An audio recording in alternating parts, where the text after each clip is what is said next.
Yes. The lead Spring Army sends its regards.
Hello, everyone. I'm the Enforcer, and I'm accompanied by Enforcer Matt. And good evening, folks. It's Enforcer Matt, and welcome back to day 1557 of the War News stream. And tonight we have very big news. We have heard that apparently a drone has exploded on Ukraine's Zaporizhzhia nuclear power plant, and now Russia's accusing Ukraine of hitting their very own nuclear facility, which in a crazy move, of course. But Russia is now also ordering fuel rationing as the fuel shortage in Crimea is worsening. And also, an Iranian naval mine was spotted near Oman today, and warnings were issued in the Strait of Hormuz. And it's good to see you all once again. And of course, we're going to be covering the past 24 hours of the news from around the world, as we have been able to hear of significant developments that have occurred within the Eastern European and Middle Eastern regions over the course of this day. And the largest piece of news, it does appear that a drone has impacted and exploded onto the reactor hull of the nuclear reactor number 6 at the Zaporizhzhia nuclear power plant earlier today, with the Russian Federation trying to lay the allegation that the Ukrainian armed forces have conducted a unilateral drone attack against their very own nuclear power plant that is currently under Russian occupation. We have generally heard that the Ukrainians have denied any such allegations, but this has not stopped the one and only Dmitry Medvedev in Moscow making the claim that they will start to obliterate and destroy all of Ukraine's operational nuclear power plants if they try and hit the Zaporizhzhia nuclear power plant once more. The IAEA Director General Rafael Grossi has also stated that he believes that the situation is incredibly concerning and serious, and it is largely akin to playing with fire, and everyone around the area should continue to not use the facility as a military site and also for possible strikes within the region of the nuclear power plant and also the city of Enerhodar just nearby. We've also been able to hear that in the meantime, the Russian Federation's supply side situation in the rear line areas has become desperate even already at this point, just weeks after the long-range drone strikes by Ukrainian armed forces on the M14 highway began within the Zaporizhzhia, Kherson, and Crimea region. Currently, the Russian Federation has no available fuel in large amounts in this rear line area, and they are currently forcing citizens to have to use significant amounts of ration fuel in small quantities by giving away vouchers and coupons to those who will be allowed to get fuel. Others who do not have the vouchers and coupons will not be able to use fuel throughout the areas of Crimea, Kherson, or Zaporizhzhia, with many Russians saying that you can drive into Crimea, you just can't drive out. We've also been able to hear some other major developments as Ukrainian drone attacks have caused damage at the Saratov oil refinery, which we are still largely watching unfold live on air at this moment, as this attack is still underway at this moment in time as we're on air. And we've also been able to additionally hear that within the Middle East today, we have full confirmation and proof that the minefield exists. A mine has apparently been detached from its tether and has floated into Omani waters today, with someone getting close enough to actually be able to take a picture of the mine while it's sitting in the water, clearly confirming that Maham 3 anti-ship mines are apparently in large numbers within the Strait of Hormuz, much like we had already been believing and much like we had already heard from a multitude of different sources over the course of the past few months. We've also been able to see that the United States is still involved in negotiations with the Islamic Republic of Iran and has stated for the past 24 hours that a deal is only hours away. Apparently, it's only a little bit longer than a couple of 24 hours away, at least from what we're seeing right now. We've also been able to report that the U.S. blockade is apparently still underway, although the president announced yesterday that it would end, and we've also seen that some reports are coming out from NBC News attempting to state that the manpad that was involved in shooting down the F-15E Strike Eagle over the Khuzestan province of southwestern Iran was most likely a Chinese-provided manpad. We've also gotten additional information that there were casualties at the Ali al-Salim Air Base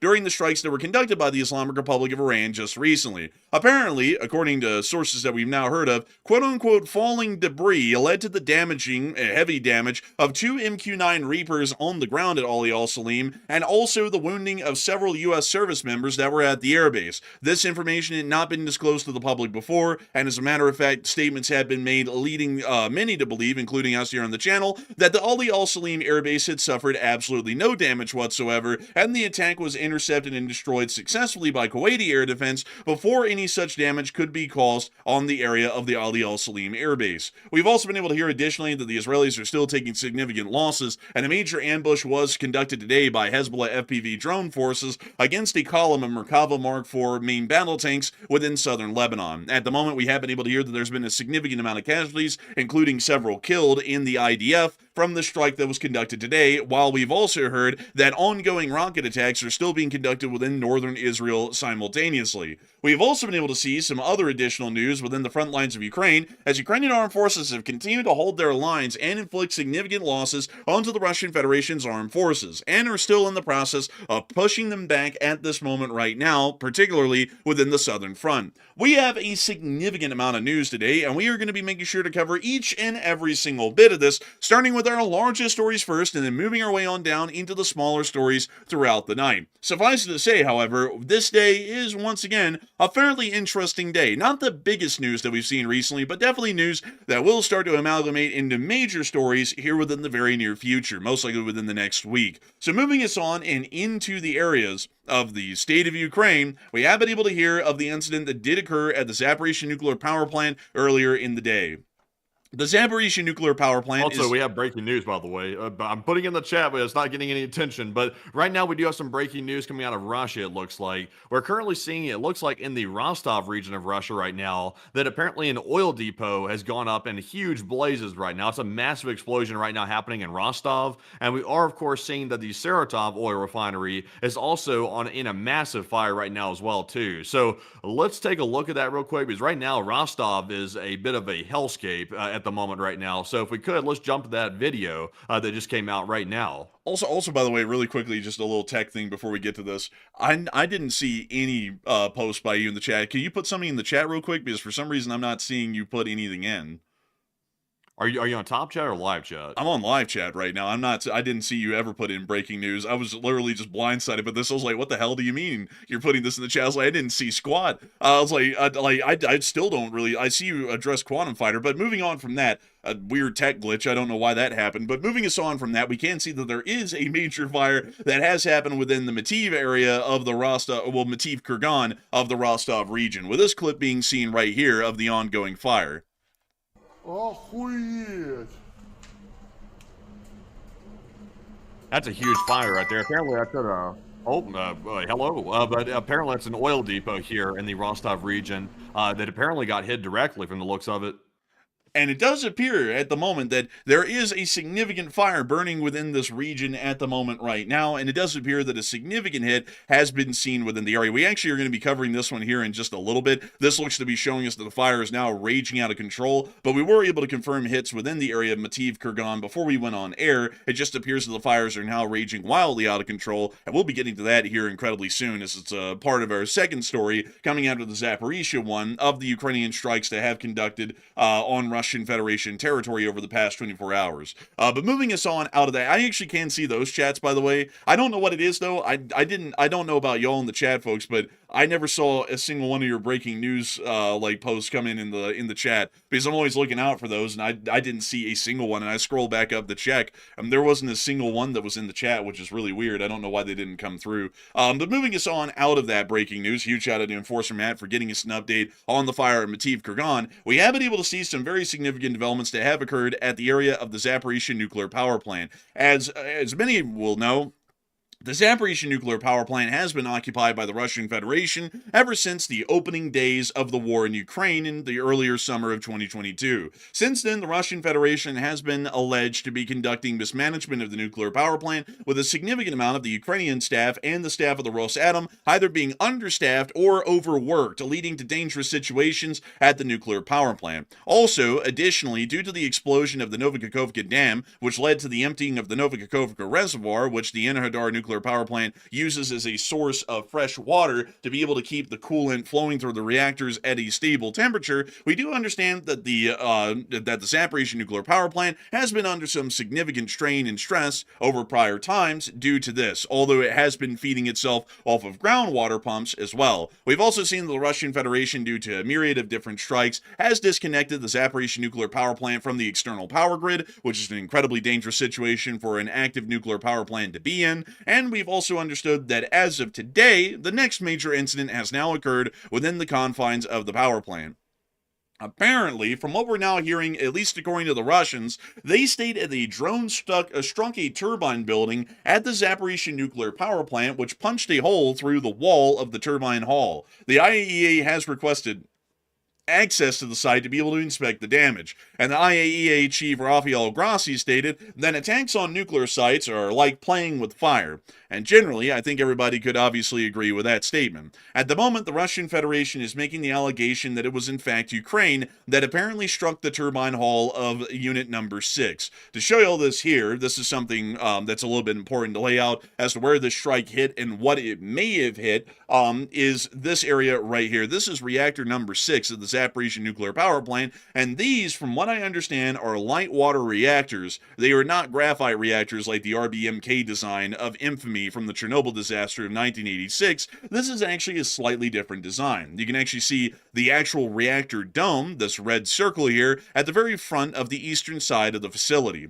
This larger hall, or this larger building that's attached to the square reactor building right here, is the turbine hall. Each reactor has a turbine hall of its own. Each reactor produces steam by boiling water, which is then passed through the turbine, which spins at a high rate of speed to be able to produce a significant amount of electricity, and this is what is then provided to the power grid. From what we understand, the drone either hit on the northern, western, or southern side of this turbine hall, although it's become incredibly unclear at this moment due to the lack of information the Russians have disclosed where in the world this exactly hit, how high up on the building it hit, what kind of damage it may have potentially caused if it had hit anywhere else or where it hit at the moment, and also what the Russian Federation is believing happened as a result. As a matter of fact, the Russians haven't even provided any picture or video evidence at this moment of the drone hitting this building. However, they are very insistent that it has hit, and the IAEA is stating that they would like to inspect the site. Right now, from what we understand, the Ukrainian official position is that they did not conduct a drone attack onto the building, and we would generally believe that that is certainly the case. The Ukrainians would generally not have a reason to conduct a drone attack on these buildings, except for the fact, and I do have to point this out, that the Russian Federation does use some of the spare room in the turbine halls as military storage motor pools for their equipment within the area, which has been heavily documented over the course of several years. However, we've still seen that the Ukrainians have never directly attacked this power plant, and as a matter of fact, the last time that the IAEA came here, because the Russians alleged the Ukraine had fired MLRSs at the Zaporizhzhia nuclear power plant, it turns out that the impact trajectories were actually coming from fire directed from the south, not the north, suggesting that Russian MLRS fire had actually landed around the perimeter of the power plant, not the Ukrainians. I think Matthew might remember that one from way back in the day when the Russian director of the power plant, or the temporary director, had to come out to the IAEA and explain that miraculously the Ukrainian MLRS rockets flew in from the north and then somehow curved back and started flying back towards the north when they had impacted the ground. Yeah, I do remember that. I remember all the times. Like, Russia occupying this power plant has been the most dangerous situation that's probably been faced during the entire war when it comes to, like, an environmental impact. The Russians have been putting military equipment inside the turbine halls. There's been photo evidence showing that as well. They also set a fire with, like, tires underneath one of the cooling towers at one point, which made everybody believe that the stack was on fire, or at least the cooling tower was, which it turned out it was just the Russians actually doing a fire on the site of a nuclear power plant, which is the most reckless thing you possibly do. So ever since the Russians have gotten their hands on this thing, it's been like Russian roulette, like no pun intended, just extremely dangerous. It's been extreme. It's been exceptionally dangerous. Really, no understatement can be made on that. And it is something that has been of great concern to the Ukrainians, and the Ukrainians have requested time and time again for a joint control zone or a demilitarized zone to be created to be controlled by an independent third party to maintain the safety of the power plant and to generally remove the possibility of any hostilities being conducted around the area as well, of which the Russians have refused multiple times to relinquish the power plant into a third party's neutral control or any other possible solutions to the dilemma that's been seen around the power plant at this point. We did get to see that Dmitry Medvedev, aka did make this statement today out of Moscow of the following: if Ukraine tries to attack the Zaporizhzhia nuclear power plant, we'll destroy all nuclear power plants in Ukraine. So it appears that the Russians are back to just threatening straight up nuclear terrorism on the Ukrainians by blowing up Ukrainian nuclear power plants, or at least threatening to do such a thing. With that kind of a threat being issued and the fact that this is a Ukrainian nuclear power plant being occupied by the Russians, I think we can all get a pretty decent assumption or an idea that if anyone was going to try and hit and cause damage to any Ukrainian nuclear power plant, probably would be more so of the Russians than the Ukrainians, especially considering that the Russians have leveraged this power plant several times in the past, like setting a fire within one of the coolant towers, to be able to try and cause significant fear of a possible nuclear disaster within the area of the Zaporizhzhia nuclear power plant. And right now, a lot of people are talking about this situation and what is surrounding it at the moment, as far as the information that the Russians have provided, the threats that they're now making against Ukraine, and also the Russian modus operandi that we know of in the past pertaining to the nuclear power plant. And a lot of people seem to not be buying the pitch that the Russians are giving that the Ukrainians were the one that hit this power plant. Matthew, what are people thinking about that right now? And what are you thinking about that as well? Okay, so the Russians are claiming that the Ukrainians launched a drone at their very own power plant inside of Ukrainian territory. So that's a wild claim right there, to say the least. Also, by the way, the Ukrainians are the ones that have been saying for literally over the course of years at this point that the Russians are recklessly operating at that nuclear facility. So why would Ukraine launch a missile at their own place and then endanger their own civilians with the nuclear fallout? That wouldn't make much sense at all. But we do know that the Russians have a track record of trying to use this facility for, terrorizing the public. They've been trying to do that for quite some time, and Medvedev even came out and made a similar statement this evening, saying that they would retaliate on all their power plants if Ukraine, quote unquote, blows up Zaporizhzhia somehow. So to me, I would say I'm with the 70%. There's 70% of the audience, by the way, said it sounds like a Russian false flag. 13% said it sounds like a Ukrainian accident, and about 4% said nothing probably happened and it's all made up. And I would say it sounds like the usual. The Russians are trying to resort to their old tactics. And remember, they're very desperate. They're suffering logistics issues that is causing a major fuel crisis inside of Crimea and the Ukrainian occupied territories. And they're also very desperate because Putin is losing favorability in inside of Russia for whatever that's worth. So I would say it's the Russians doing another desperate action to try to frame the Ukrainians and cause a false flag so that way they can try to escalate the war against Ukraine. So to me, it seems like desperation. I'm with the 71%. But Enforcer, what say you? I would have to say that I would be with a 71% as well. It certainly does sound like a Russian false flag attack because we have not seen in any prior instance that the Ukrainians have gone out of their way to conduct terrorist attacks against their own infrastructure that is currently being occupied. We have not seen that they were the ones, for example, that blew up the Novokakhovka Dam. That was clearly the Russian Federation's involvement that did blow up the dam. And additionally, we also understand that the Ukrainians in prior times have been seen to be the ones not conducting attacks on the Russian-occupied Zaporizhzhia nuclear power plant. As a matter of fact, in prior times, we did see that the attacks have been conducted by the Russian Federation itself. So I would say that this is clearly within the confines of a false flag attack. And on top of that, the Russian Federation has shown no video or picture evidence, which the Ukrainians, on the other hand, would be more than willing to provide if they were the ones reporting this incident, to be able to show the proof that this has actual legitimate damage to the area of the turbine hall, and to possibly show proof of the drone that was being used by the armed forces of Ukraine, if this information is true, to be able to prove the story is accurate. That's a big red flag too. Like when something is this vague, like for example, like you said, no photo evidence, no video evidence, nothing so far. Even the nuclear watchdog groups are trying to get information themselves. They're wanting to go inspect the damage up close because they're relying on the Russian statements. The Russians are saying that there's a hole in the side of the power plant from an explosion from a drone that allegedly Ukraine launched. But yet at the same time though, even though Russia loves to put out propaganda, they're not showing any media whatsoever about the hit, which to me rings out a little bit strange, and it seems to follow a pattern. Whenever Russia says something happened, like for example, Russia likes to claim all the time that drones are coming in from Baltic airspace into Russian airspace, and yet they still never show any video evidence of that ever happening. They say it's happening, and they expect you to basically buy it hook, line, and sinker. So that's very weird. Like the vagueness here is certainly a red flag.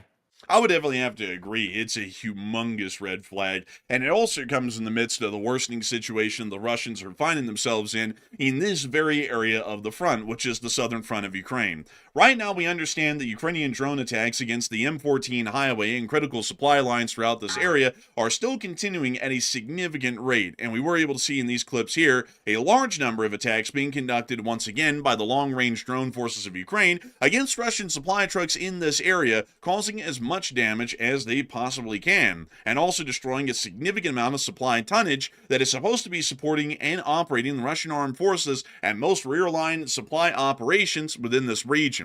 A primary target that the Ukrainians have been attacking, which is seldom shown in this montage, are fuel trucks, which are vitally important to the continued operations of gas stations in the rear line area, which not only support the operations of civilian economic infrastructure in the rear lines, but also supports the Russian army itself. From what we generally understand, Russian fuel trucks are few and far in between, and have largely been destroyed at the beginning of the war. For this reason, Ural 4320 fuel trucks are largely not available for resupply operations for Russian armor and other vehicular equipment near to the front line, and this forces the Russian Federation to use point-based gas stations or stationary gas stations like normal civilians in the rear line areas in Ukraine. And these sorts of drone attacks have been making it absolutely impossible for those fuel trucks to travel into the Zaporizhzhia, Kherson, and Crimea regions and provide them with the vital fuel they need to keep the economy running in this occupied area, and also the Russian military running as well.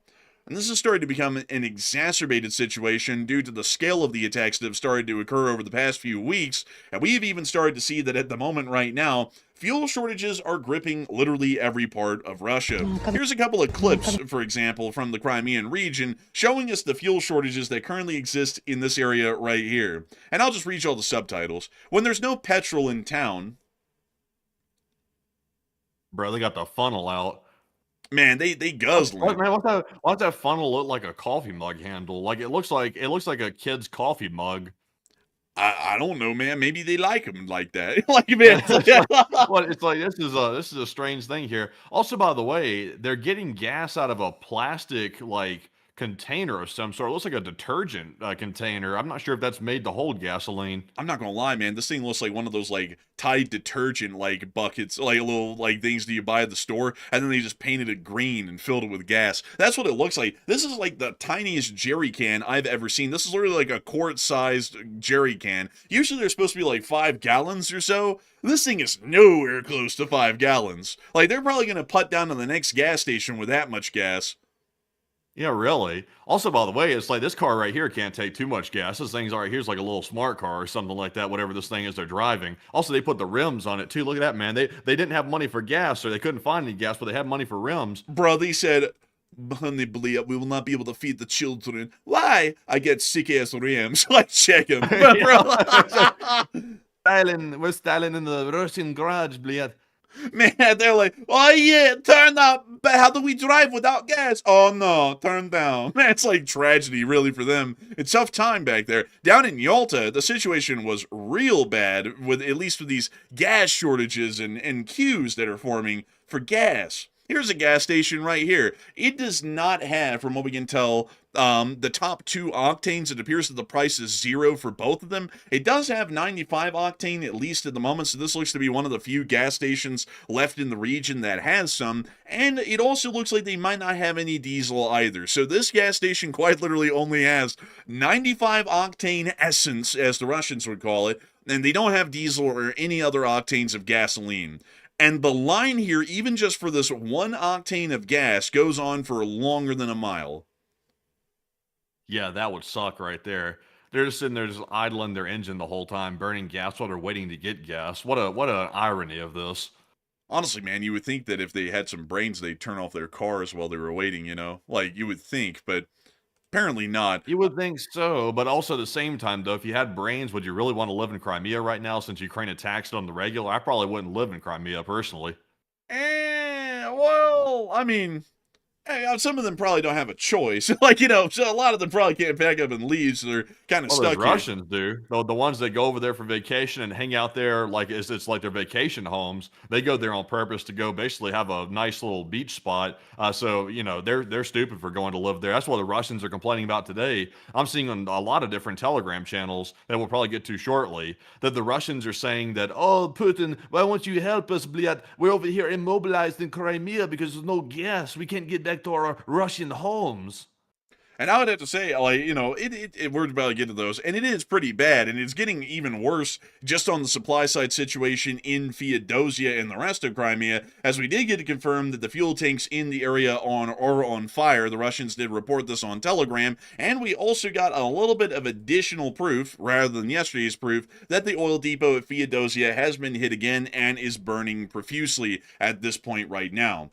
The Russians on the blogging channels, or more so on Telegram and other places, have stated the following on the situation.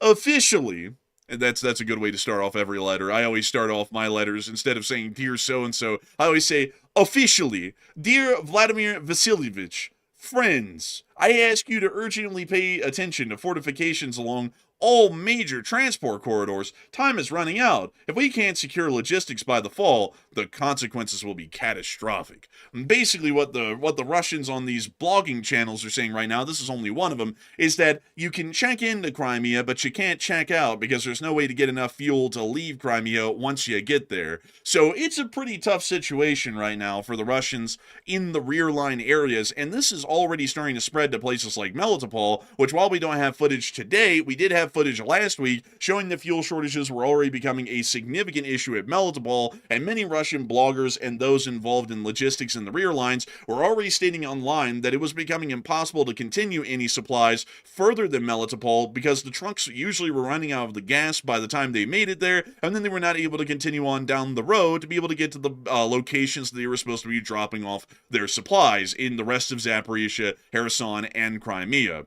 meaning that the situation is largely grinding to to a halt at this point in these rear line regions and does not appear to be improving by any measure. And this is leaving a lot of people to wonder what this area of the front is going to be looking like within the immediate future, because the situation is not improving, it's only getting worse, and at the moment it already looks like most Russian logistics have ground to a halt, and whatever Russian units are currently still fighting on the lines in Zaporizhzhia are most likely fighting on fumes. And Matthew, what are people thinking about that right now, and what are you thinking about that as well? Do you smell that, by the way? Do you smell that? I'm smelling something right now, and it smells like trouble. That's what it smells like to me. Some people are probably about to say they smell gasoline fumes, but I'm smelling trouble. I think that's what Putin is smelling himself. He's smelling a little bit of trouble. And also, he's smelling, probably that stink from the Kremlin, too. But Russia has implemented fuel rationing in Crimea as the shortages have become critical. As you could see, there were massive car lines at these gas stations, and also some gas stations simply aren't rationing whatsoever because they have no fuel at all to sell. So for the few that still have gas left, they're trying to ration it because that's now an official order from the Crimean government, or at least a temporary government that the Russians control. So what happens? 59% said Crimea will be mostly immobilized, while 24% said Putin will escalate badly on Ukraine, and 12% said Russia will switch up the fuel routes. And I think at this point, Crimea is largely already immobilized. I mean, the Russian civilians that are over there vacationing and taking advantage of Ukrainian land, they're currently stuck in Crimea. They can't get back to Russia to go back to their piddly job that they'll probably lose anyway after they go back home in a week, because the Russian economy is going broke. But they can't even get back home right now because they can't get gas for their cars. So it's getting quite bad. And if they can't get gas, then imagine what else they're not going to be able to get. Supplies. Because if they can't get the gasoline over there, they can't get food and other supplies into Crimea either. So at some point, they're going to be in a pickle, more than just fuel at this point. So I'm with the 58%. I think Crimea will be mostly immobilized. The Russians will likely try to switch up their fuel routes and switch up other routes. They'll probably try to start using the Crimean bridge very heavily. But that could be a big, big blunder. I think the Russians know that because that puts all the traffic on one single area, one strip of road, and that creates a huge target for Ukraine at that point, which I'm sure Russia knows that. So I'm with the 58%. But Enforcer, what say you? I would say that I'm with the 58%. Crimea will most likely be immobilized here soon and grind to a halt because of the supply side situation, especially pertaining to fuel. And I don't really think that there's going to be an easy way for them to be able to fix this issue, and here's a couple of reasons why. The only other diversion that they can make of a supply route is to divert things over the Crimean Bridge, which, while that is certainly doable, there are weight restrictions on the road segments of the Kerch Bridge, meaning that everything would have to be transported by rail into Crimea. That would also be the given de facto best option at this point, because trucks, by and large, are not entirely efficient when it comes to not using humongous amounts of fuel to transport a small amount of fuel into Crimea, meaning that railroads would be the go-to choice to be able to just try and get more fuel into Crimea en masse and to start fixing the situation as quickly as possible. The problem with that is that if they try and use the Kerch Bridge now becomes a priority target of top concern for the Ukrainians, and this bridge might get knocked out well within the near future, meaning that it would not be an operational structure for them to be used, them to be able to use logistically, then meaning that they would still be forced back up in the land bridge. And before anyone brings up, because I know that I've just completely glossed over this because it doesn't really matter anymore, what about the railroad ferries and the road ferries? Well, the railroad ferries and the road ferries don't really exist anymore. Most of them have been sunk by the Ukrainians in the Strait, and for that reason, it's not usable. You know, it's like saying, why don't they use the Titanic? Well, it's a mile under the sea, so not really a usable sort of an alternative outside of the Kerch Strait, meaning it's either the bridge or it is the land corridor, and the land corridor is already unusable. We're seeing that right now, and the bridge would most likely become unusable not long after it became the primary crutch and mainstay of Russian logistics in the Crimea. Because of that fact, we would be able to see that the Russians might turn the situation around for a couple of weeks once they start railroad shipments over the bridge, but if the Ukrainians were quick and were able to knock out the bridge quite quickly afterwards, Crimea would still be grinding to a halt. And considering that Crimea is the support hub for the Kherson and Zaporizhzhia fronts of the Russian army, that means that we're going to be seeing a lot of issues up there, especially in terms of indirect fire support or any additional forms of support that the Russian army may occasionally need within these areas to be able to support their offensives, meaning that they would largely grind to a halt or completely stop and fail as a result of the lack of indirect fire support. Not only that, but if the land bridge is unusable and supplies can't come up through Kerch, that means that the supply situation on the direct fronts in Zaporizhzhia and Kherson will also be crumbling as well. Zaporizhzhia will never enter a state of absolute emergency and a complete lack of supplies, but the peripheries near to the area of the former Novikakhovka Dam may certainly do such a thing, and we may see the Ukrainians start to counterattack in this area and gain significant ground if that is a possibility here within the near future, which it certainly would be. So largely the situation is quite dire for the Russians. I can't really think of a way that they can fix this within a short period of time to make this a non-issue. This is a serious issue for logistics and supplies. There is really no way to fix it in a reasonable amount of time, meaning that some sort of a significant collapse of supplies and therefore fighting abilities on the front within this area is an inevitability, most likely within the next 2 months. I would say so. Also, by the way, I've seen some people bring it up before. They'll say, well, enforcers, they had a fuel shortage before in Crimea, but it really didn't cripple the Russians very much. They simply had the car lines, and then somehow it gradually came to an end. But this is a lot different, though, but the reason before there was a gas shortage is because Ukraine was hitting the Russian oil refineries so badly that they simply lost so much refining capabilities that they couldn't supply gasoline to the Crimean gas stations. This problem strikes a little bit deeper than even that. Even if the Russians refine enough gasoline and they're able to deliver it, they can't get the trucks through to actually make final delivery at the gas station. So the problem this time is simply getting the fuel actually to the station, which is a much bigger problem than even refining it itself. And that's the crazy part about it right now. It's a double whammy. The refineries are getting slammed, that's part of it, and also the logistics trucks can't get through either. The proof of that is they're also having shortages in mainland Russia as well at gas stations. Like, for example, north of Moscow and Tver, they were just having shortages there the other day, and there's no logistics problem with Tver. That's just simply a refinery issue. That's the reason why they're not getting it there. So it's really rough, and also not to mention the frontline forces inside of Ukraine for the Russian forces. They can't get food, they can't get ammo, they can't get anything, and that's why they're saying their front lines are on the verge of collapse, is because they can't get anything to the front either. That's absolutely true, and to explain it in another way as well on the situation, logistics and their successful function requires at every single level, from the raw resource extraction to final delivery to whoever's going to use the refined product.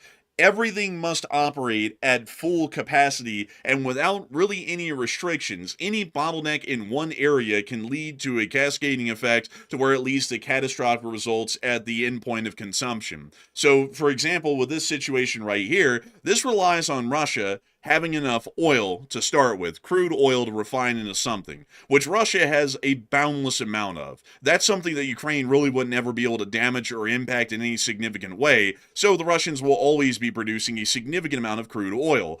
But then it requires them to transport that crude oil to an operational refinery to refine that into diesel and gasoline to use for the troops on the front. And there is a significant bottleneck as it is already. 25% of Russian refineries on average in the present day are out of operation due to Ukrainian attacks. And it largely takes 95% from what we found out of Russian refineries to be operational, to be able to just maintain Russia's daily fuel consumption, and then the additional 5% they produce every day goes into surplus or a strategic reserve, or is sold internationally to others who are willing to buy it. Meaning that in a normal day, you have to largely see the refineries in Russia are working on 100% capacity to make it possible for them to function. Then you have to be able to transport that fuel to its end consumption point, which means that you have to have a supply line to get it there. So Ukraine currently has a bottleneck right now on refinery production capabilities in Russia, and also final distribution to the people who would have to use it. And with those two scenarios right now, it does not matter. Even if Russia got all of its refineries operational, it doesn't even matter, because they still can't get the fuel to the frontline troops that need to use it. But before we move on into the rest of our news, we actually have more footage coming out right now from the Saratov refinery, which we're actually about to be getting to here in just a moment. But before we actually get into it in full, let's take a look at the clips that we have right now coming from the refinery, because they're not looking good. Man, this video we're about to watch right here, this is insane. Go ahead and start playing it, by the way. This is from the Saratov oil refinery that was hit just a short while ago. I mean, look at this. It's Dang! literally across. This is a huge refinery, by the way. I mean, look at how long this facility spans across the view of the screen right here. There are so many hits. I'm not even sure. It might be like at least 4 or 5 distinct hits I'm seeing in this video right here alone. Saratov has been absolutely jacked up right now. Like, this is one of the worst hits I've ever seen on that facility, for certain. So this is the refinery right here that we're watching on fire. Let's see. Let's get a measurement really quickly. It's about a mile across from east to west, and it's about a mile across as well, north to south. So these fires right now, Ukrainian drones have been able to hit the entire mile across the thing, east to west. And there are fires on almost every location of the refinery. There's 1, 2, 3, 4 independent hits and fires right now on the Saratov refinery. And also, it's not supposed to do that, by the way. Like, I see some people saying, wasn't that normal? Trust me, this is definitely not normal for a refinery. This is about as abnormal as it gets, open pit fires like that right in the middle of it. So it looks like they've hit some, just based on looking at the video here, they've definitely hit some tanks, some storage tanks on the location of the facility. It looks like it might have hit possibly a refining unit, possibly, from the looks of it, right in the dead center. It looks like they've hit a lot of critical components of the refining process, and they specifically targeted very precise areas of the refinery. And like some people are pointing out, like Sammy in the live chat, there appears to be no defenses at Saratov. If there are, it's probably, Ivan with his AK-47, which clearly doesn't work that well. The machine guns, they don't really do what they're supposed to, generally because the Russians aren't trained well. Also, by the way, folks, I think I've been able to do a quick little geolocation on this. This looks to be filmed from the heights just south of the refinery, right around here. I wish we could get a street view of that area, but sadly they don't have any street views in the middle of the industrial wasteland. But if you look at the area on film, there are these larger voids amongst the storage tanks which do exist on the southern side of the facility, suggesting that this is closest to the camera person and they're looking north, which means that that fire deep in the background is on this condenser unit right here, of which it appears that there are only about 2 at this refinery, at least from what we can see right here. I believe that actually might be a third one possibly in this area, so I'll have to do some extra checking on that. But this is certainly a condenser unit that has been hit and is on fire. It looks like the base was hit, but let's look at that again, and now knowing where we're looking at. So we're looking from the south northwards onto the refinery, and we can see a fire down here in the bottom left area of the facility. It looks to actually be below the mountain. So starting there, that fire looks to be somewhere around this area right here, or somewhere within this little industrial yard. Well, actually, no, actually, correction. It actually appears to be right here, because there's actually a chimney right there that y'all can see. If we zoom in again, there's a chimney right there, and that fire is actually coming out of the top of this thing. So it looks to have hit something down here, and the fire is now billowing up through the chimney and out of the top of it. Generally, industrial chimneys like that aren't supposed to be bellowing fire like that. It's not really a good thing. There are burn-off valves and burn-off releases at refineries, don't get me wrong, but this is not a burnout valve or anything else similar to that. That's an industrial chimney, not really something that, you normally see on fire. Also, by the way, real quick, not to jump away from Saratov too quick, but I cannot tell. I just saw a new video that came out claiming to be from a Russian oil refinery, and it shows a mega inferno. I don't know exactly where this is from or if it's an old video or not. Can you take a look at this real quick and let me know what your interpretation of this is? Well, it is. I think this might be a new video. Where's this even from? I feel like that's Ust-Luga. I think that's an old clip from Ust-Luga, maybe. Maybe, possibly. I'll try to do some more research into it, but a couple of people are circulating that video like it's new. It kind of looks similar to an old clip, but at the same time, I really can't place the location of where this happened. So we'll keep an eye on that, but they're claiming another hit with that, but we'll have to take that with a grain of salt for now and find out where that actually came from. Yeah, I think we're gonna have to do some additional geolocating on that one because also this post doesn't state where the location's at, which usually when a strike just happens, everyone wants to always say where it happened at. So this might be an old strike at Ust-Luga because also there's not really a lot of facilities that we know of that got hit today that's near to any body of water outside of the Volga River, which is the only one. And this looks to be like near to some bay or a lake, or something along those lines, which the Volga certainly wouldn't be of that description. So I think that might be an older one, but we'll have to make sure. Also, to get us into the rest of this clip here, just to cover the rest of it before we get into the Saratov attack, that fire in the far background there is on one of the condensers. This one's on an oil storage tank. And then you see another one over here. So once again, to point out all of the locations of the fires, there's a fire right here near to the smokestack. There's one all the way back here on this condenser. And then there's a fire on one of these storage tanks here, and then one of them over here to the far right. So that appears to be all 4 hits that we've seen on this refinery, which is a pretty conclusive amount of hits and damage that's been caused so far. And hopefully we'll be able to see that the damage continues to spread and the fires remain out of control for Russian firefighting brigades that are most likely arriving to the area right now. Moving us on. Also, I do have a little bit more information about that clip that we just saw a second ago. I'm still trying to figure out where this came from. It might be legitimate, actually. It appears to be. It sort of matches the general profile of the hit that we've seen in Taganrog, Russia, which is by the water. It looks like somebody was filming this right on the coast.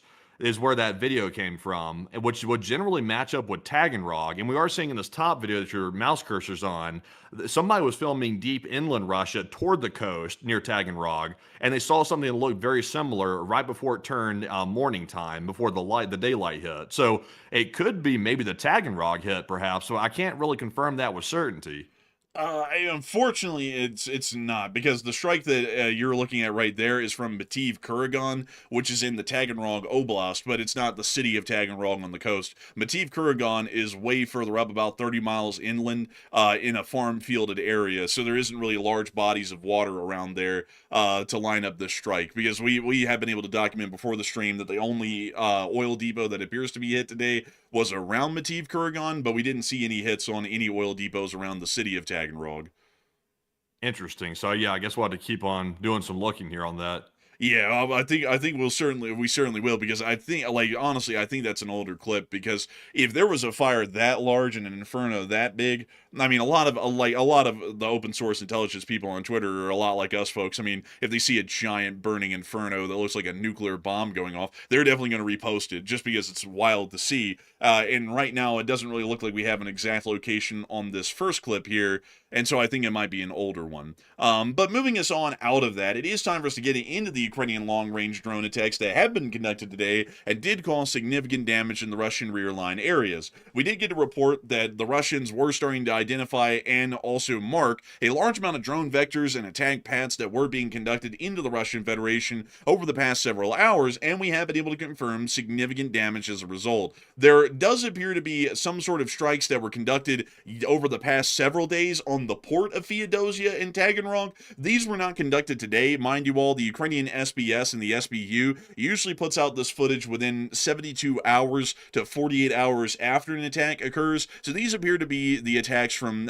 yesterday's actions that we were able to see in some limited snippets from Taganrog, the explosions, and the anti-aircraft fire. But these were conducted within the port area, which doesn't really appear to be the kind of attacks and fires that we're seeing today, just to try and clarify that as much as we can, considering that we're still trying to get the story clear out of the Taganrog area. But here are the clips that the Ukrainians finally did publish of their drone attacks from the prior days and the damage that they were able to cause here in Feodosia in that clip and in Taganrog at the port. Oh my days. Safety first. I've been saying that for 25 years. So I'd say raise the power, raise the power. Really, if you think about it, this is really like the Ukrainian version of OSHA right here. These ships right here, like they shouldn't be here, so Ukraine's just simply removing them from the danger, I guess you could say. They're really just making sure to repossess them to the Davy Jones. They're giving an on-the-spot correction. They given that Galaxy Pack special. We also see the oil storage depot in Feodosia getting hit here. This is also in Feodosia and Crimea. Also, by the way, folks, something I found out today, because I generally knew the Ukrainians were doing this in some form or another, but I got some more details on just how in depth it is today. Most of these drones that you see coming in right here, they fly to their target almost completely autonomously. And then when they reach closer to the target area, then an operator takes control of it and sends it down to the final leg of the target before it actually makes impact. But most of their drones now, when they launch these massive attacks, that we'll see all these different vectors going into Russia, most of it's operated from one single AI system across all these different various launch sites for these drones every single time this happens. I didn't really know how in depth it was until today. It's really remarkable how they've basically consolidated all that launch and all those analysis of these attacks in one primary AI system. It really is something else. I mean, it's actually pretty crazy how they're able to cut down on the amount of operators needed. Because instead of what we kind of assume, folks, that the Russians use a single operator per drone to be able to get them into Ukraine, although we're not entirely sure if that's still the case. That's what we used to hear and report on, at least the last time we heard in depth about that. But the Ukrainians have been able to cut down on the manpower needed because instead of having to have a single operator for each drone flying them all the way from launch to target, the AI largely flies the drone on autopilot for the larger part, almost up until it gets to its target, and then it's given over to an actual operator to then guide it on into its actual target that it's supposed to hit, which really cuts down on the amount of manpower and hours needed to operate these drones, and also the amount of operators necessary to operate a larger swarm of them as they're coming in one after the other on their attacks. Meaning that an attack like Saratov, and also the one we're about to see on Mativ Kurgan in the Taganrog or Rostov Oblast, generally doesn't really require 5 operators to get 5 attacks. It could just be one operator taking over each drone as they come in and then guiding them into different areas Yeah. of the facility. And you know what's the more beautiful part about this? Also, I see some people mentioning a specific company. That company will not take public credit for it, by the way, for various reasons, by the way. But I believe it is a U.S. company that's helping out with that situation, but I can't name them on the air because I don't know that for certain. But what's also fascinating is the beauty of the single, like, primary AI system that all the drone launchers kind of connect into before they launch these drone attacks on Russia is the Ukrainians literally drive these mobile launchers into position right before the attack. They all connect to the main system and then they launch. And the drones that are launched are automatically relaying telemetry back to the main like hub that's monitoring all these attacks. It relays information back, and one single command center gets to see all these different drones going in, like on a single command center screen. So it's really remarkable. Also, someone said, "Where's your source?" My source is directly from the Ukrainians. I literally saw a video of their control room of how that works, and it's remarkable how that works. It's hard to believe actually that we don't have something similar as America with how advanced that is. Meanwhile, America, oh, we can't figure it out. Like 3D printing these things, we just can't make a lot of them. And it's like, good God, it's like I'll get over 3D printing. It's like it's a gimmick. It's like for this kind of production, injection molding, like the Ukrainians figured out, is the only way. But anyways, moving us on into Mativ. Wait a second. Well, real quick, by the way, someone said before you know it, they'll have drone operators working remotely from home. They already have that, by the way, to a certain degree. There is literally nothing that prevents a Ukrainian soldier from sitting in his living room and operating the thing from a PC. There's literally nothing preventing that, by the way. So it's very possible that if the Ukrainians said, okay, like we need some people, we need more drone operators, let's just recruit people and train them how to do it, and they'll do it from their living room. That is completely possible. That's the crazy part about it. You don't have to be at the front lines to do this stuff. It's completely remote.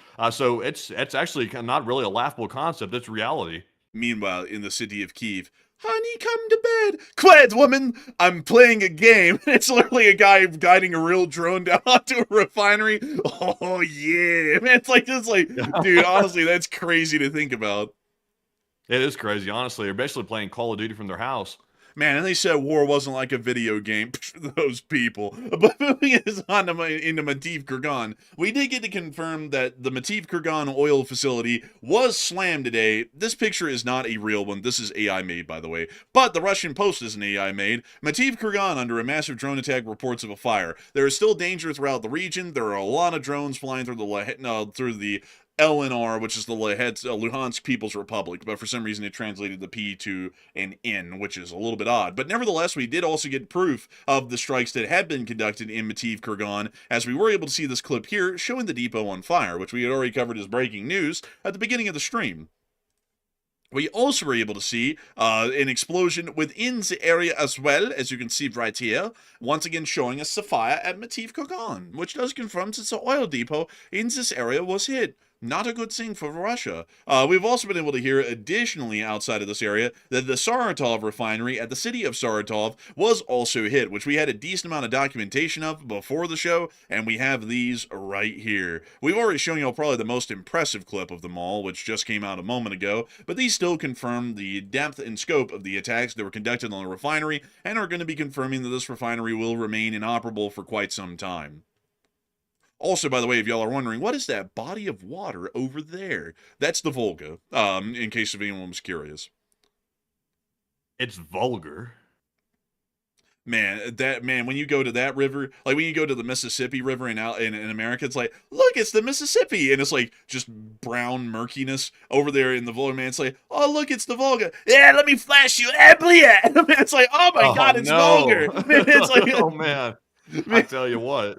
Bro, like, I've never heard of no river folks being vulgar, but hell, I heard folks that there's plenty of baby oil in the waters of the Volga. Don't ask me how I know, but that's what they say in Russia. But anyways, moving aside out of Saratov and on out of that whole situation with the long-range drone attacks, it is now time for us to move on for a brief moment out of the Russian Federation and on down south into the Middle East, because everybody knows, mashallah, that the Middle East is always a great and fun place to cover, and there's always going to be something fascinating and interesting going on today. I'm sure that the U.S. hasn't done another 180 over the past 24 hours.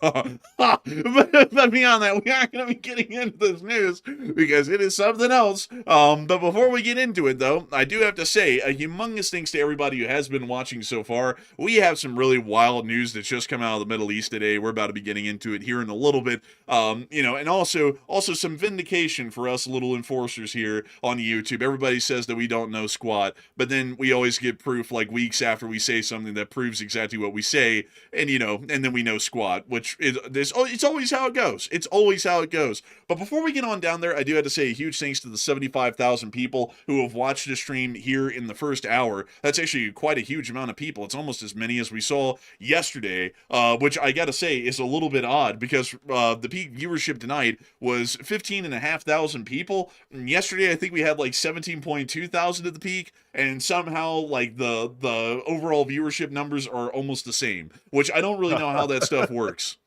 Yeah, I don't understand that either. Makes zero sense, but hey, we'll take it. I mean, I'll take it. I ain't complaining. But outside of that, before we get on into all of this big news out of the Middle East and then moving us back into Ukraine to cover the intricacies of the front lines of the war, I do want to make sure that we take a brief pause here to get 3 questions from the chat before we get on into the rest of the news. So, Matthew, what do we got? All right, so jumping into our first super chat of the night, before we get back to our news here, this one goes to Cassadar, who puts in a $50 support. And thank you very much, Cassadar, for throwing in that generous 50 and helping to keep the channel running night in and night out. And Cassadar said, "Gents, I think I missed the cutoff last night, but I pitch in another round of taxes for the cause. And keep up the great work, LSA, SSG, Airborne out." And I gotta thank you amazingly for that support, Cassadar. And I gotta say that it's an amazing and incredible thing for folks like you to support this channel and help us to keep this thing running. Sometimes folks miss the cutoff, but what we always say is it's okay. There's always another day in the LSA. And so far, for 1,557 days, that's never been proven wrong. There's always the next day in the LSA. And I gotta thank you so much for showing up here tonight and supporting this channel once again as the Lee Spring Army Staff Sergeant of the Airborne. So humongous thanks to you so much once again. I hope that does address that incredibly well. And I gotta say that we are entirely honored to have folks like you here. Also, by the way, folks, we just got had. I don't know if you saw it, Matthew, but someone in the chat said, "You said Russia was going to collapse. Still waiting." Damn. Media literacy is tough for some folks these days, man. Like, I think we said, like, what? You said, like, I think they're going to collapse in 2 years. I said a year and a half to a year. That's clearly not today, man. Like, it's like, think with your head, my child. Man, think with brains.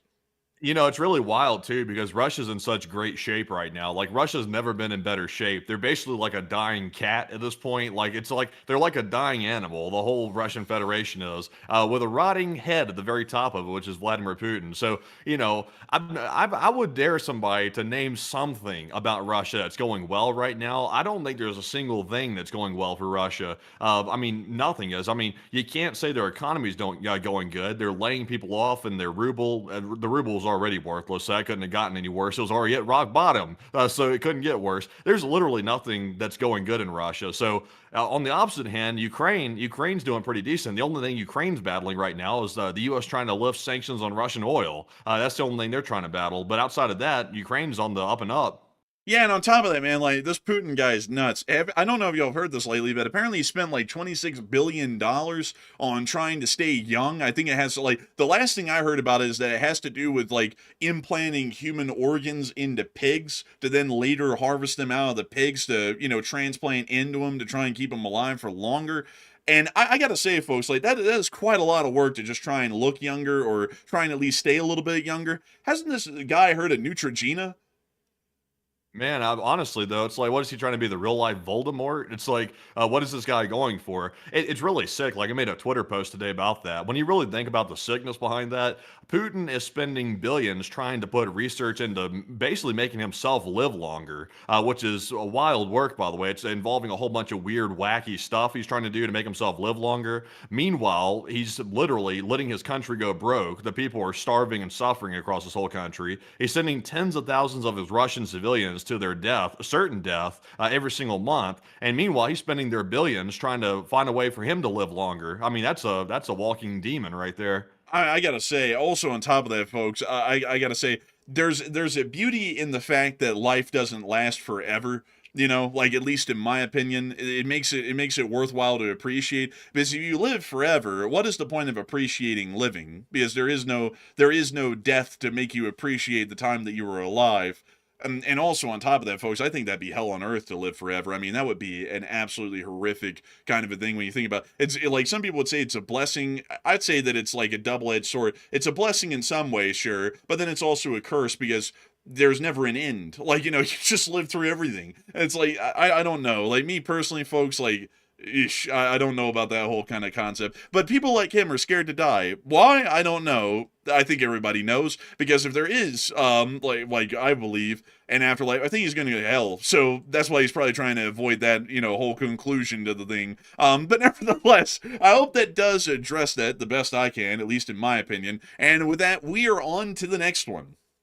All right, so our next one goes to none other than Ella MC Wheels NAFO. And thank you very much, Ella, for that very generous $200 support right there. That is the largest one of the night. And extremely generous as well. We do appreciate that very, very much. And Ella said, it cheers enforcers and take some Costco chicken funds and get that coffee machine fixed. And also, I hope he does, by the way. It's under warranty, so hopefully it'll fix it. But he said, and thanks again for all you guys do. LOT, LSA, love Ukraine, and take one from the chat.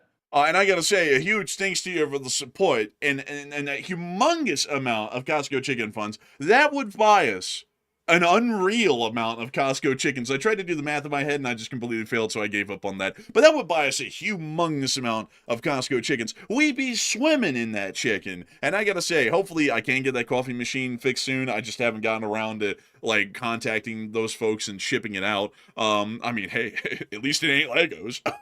Get it? Beyond that though, I gotta say, a big thanks to you for support. I will definitely have to get that thing shipped out and try and get it fixed eventually, because it's a shame that I don't have my coffee machine. The thing was not cheap, and honestly, it was kind of aggravating to me that it only lasted 6 months for how much the thing cost. And now I'm back to drinking Stoke out of the bottle, which is nowhere close to the quality of the coffee that I was getting out of the coffee machine. So I really do need to get that thing fixed. I'll pretty much guarantee if you send them an email, the odds are they'll probably send you a new one. They probably won't even bother with taking the old one back. I mean, honestly, man, I wish they had just fixed the one I have, because it's like it's kind of wasteful to just replace the whole thing and then just have a second one out there. It's like like, you know, if it's fixable, it should be like, I would just like for it to be fixed and just keep using the current one, because I'm sure whatever issue it is probably an easy fix, and then once they fix it, it'll just start running fine. But you know, I don't know, maybe they'll send me a new one, which I wouldn't complain about, but then also I would like, it's like, yeah, you know, why in the world do, you know, why in the hell do I have a second one now? You know, I basically just tossed the thing. But outside of that, I do have to say that folks like you do make it possible, hopefully, for me to get that thing shipped in and get it fixed, and hopefully it will soon. And we will make sure to get one from the chat in your honor, Ella McWheels Nafo. So what do we got from the live chat, Matthew, in honor of Ella McWheels Nafo? And this one is going to go to Tornadoes, who said, "Where is Russia still getting weapons from?" And thank you. Russia is still getting weapons generally from their domestic production, Soviet stockpiles, and also from the People's Republic of China, which is the part that nobody really says out loud publicly. But China has been proven through a myriad of different incidents to be providing significant amounts of munitions and material support in you know, not dual purpose equipment or dual purpose supplies. It is quite literally just martial equipment and martial supplies, because we have seen that in prior times, one drone that was actually made, what actually had a test footage stored in its data card on the drone that showed that the camera had been turned on and tested in an assembly plant in Shenzhen in the Guangdong province of China, which gives us clear proof that that drone was manufactured and produced in the People's Republic of China and then was handed over to the Russians, most likely via Manchuria. So that generally gives us an idea that China is supplying a significant amount of their drones, or is doing sub-assembly and sub-production for them in the People's Republic of China and then shipping it into Russia. But as far as dumb-guided munitions are, or non-guided munitions are concerned, like artillery shells, drones, and such things, it doesn't really require a lot to be able to produce those, and that's what makes it the go-to these days for most militaries that are, or most groups that are looking to get on even footing with a superior foe, is that they start to produce these, because it's just easy, cheap, and readily accessible, the parts at least, to be able to make them. So the Russians have a large amount of drone assembly factories inside of their own country, much like Ukraine does, and that's why they haven't run out of drones. As far as most other equipment, however, anything more advanced than a drone, Russia has physically been running out of them. They've been running out of tanks, which they generally aren't even able to replace at this point. They've been running out of actual legitimate supply trucks. We've seen that their number has decreased greatly in frontline use over the years. They've been running out of APCs. They've been running out of most vehicles. As a matter of fact, we're even starting to see that they might be running out of cars, and they're now having to resort to dirt bikes and other forms of vehicles like ATVs to be able to try and make up the difference of the cars that they can't even find at this point. So for the most part, it's kind of a bit of a patchwork answer. On advanced equipment systems like automobiles and anything more complex than that, they're not able to produce those, and they're actually running out of them. Anything less complex than a car, like say a dirt bike, an ATV, or an FPV drone, they still are able to produce those, and those are generally replacing everything else that we've seen at the front so far on the Russian side. So I hope that does answer that live chat incredibly well, and humongous thanks to you so much once again, Ella McWheels NAFA, for sponsoring a live chat and throwing in that unbelievably massive support. And with that, folks, it's time for us to get on and into the final question of this segment, and then we're going to be moving on into the rest of the news that we have from around the world. All right, so the last one is going to go to none other than Muddy Paws. And thank you very much, Muddy Paws, for that $50 support. Also extremely generous of you, and we do appreciate that. And he said, with Russia hitting NATO countries like Romania, do you think NATO's response would be different if the U.S. still had the strong leadership role that it held before the current administration's withdrawal actions?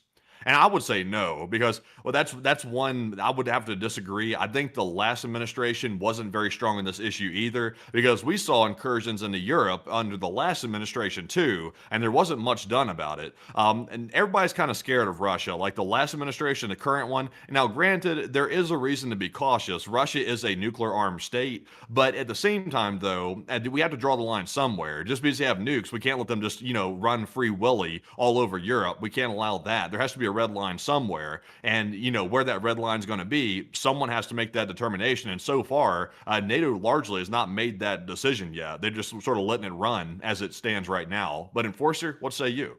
I'd have to say that generally, like, because that kind of like gets into a little bit of partisanship to be like, oh, this wouldn't have happened under Biden's America. This would have happened under his America because it did. Like, we were covering that at the end of his administration, that drones were showing up all over Europe. It was well known at that point that they were Russian drones, and yet the U.S. was doing nothing then. We've been talking about this drone situation with the Russians for years on this channel. And anybody who's been here for any while or any amount of time would be able to tell you, we've been yelling and screaming from the rooftops the concern and danger that these drones would pose to Europe and NATO security for years at this point.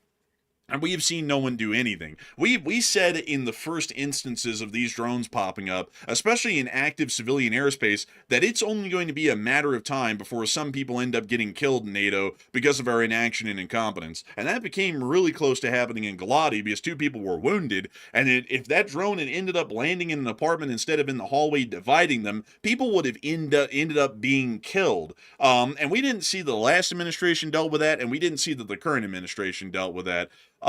People, generally have a reason to be a little bit scared of the Russians because of their nuclear weaponry, but at the same time, a nation has a duty, because of its social contract and its obligation to its citizens, to protect them, and then we also have the extended obligation of protecting our allies due to our mutual defense charter in the North Atlantic Treaty Organization. So if Romania sees that a Russian drone lands in their country and almost kills their people and ends up wounding 2 of them, which those people, I'm assuming, are most likely still receiving medical treatment right now, the Republic of Romania, because of its social contract with its citizens, where its citizens provide taxes and basic production at the provision of security and guarantees by the government, which is the basic social contract every national government works under, those citizens are owed protection by that social construct model by their government, meaning that Romania's response, in my opinion, is incredibly lackluster, because I'm not asking that Romania needs to enter the war in Ukraine and start blowing up Russians in Kherson today,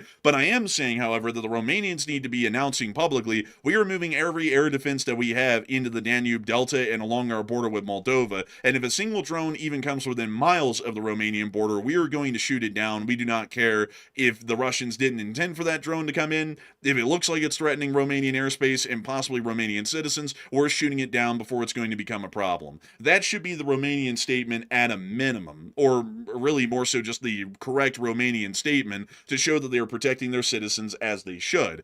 Then, as a result, the United States, which was not the aggressed upon party here, it was Romania, but considering that we're a NATO partner, we should be backing the Romanians in that action and offering them additional air support if they requested it, and make it open, at least from the US's end. We are a NATO ally, we support the defense of common allies in the North Atlantic Treaty Organization, and if Romania asks, and put a heavy emphasis that they can ask and we would provide, if they ask for support, we will use our Atlantic Resolve Rotational Division deployed in Romania to be able to provide them with additional air support and capabilities to defend their airspace and their people. That's what I think that the response should be.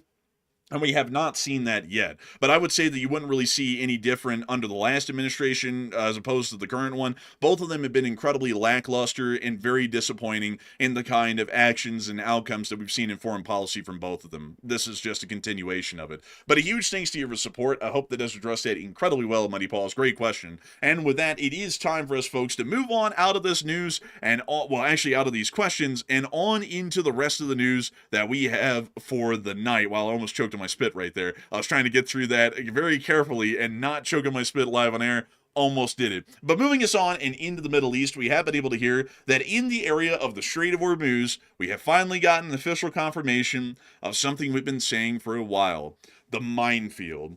Many a people have been watching the show, and we have covered the multiple times that the IRGC has conducted its mass wave movements into the Strait of Hormuz with hundreds of fast attack boats and have laid mines in the area. We have stated this for months now that they have been building up their minefield in the Strait of Hormuz. The President of the United States yesterday said that most of the mines have been destroyed by the United States, which we have absolutely no proof of, and I would generally lean towards the idea that we haven't destroyed a lot of them, because so far we haven't even been able to see that the United States has been able to safely move towards the Strait close enough to do that, because every time we've tried to even go through the Strait or near to the Strait, the Iranians fire upon us, we fire back, and then the naval forces retreat. So I wouldn't really know how demining operations would be possible under that sort of an environment, and as usual, like we've said before, we would have to clear out most of the anti-ship threats that exist on the Iranian coast to make demining operations a real and safe possibility for the forces of the Navy.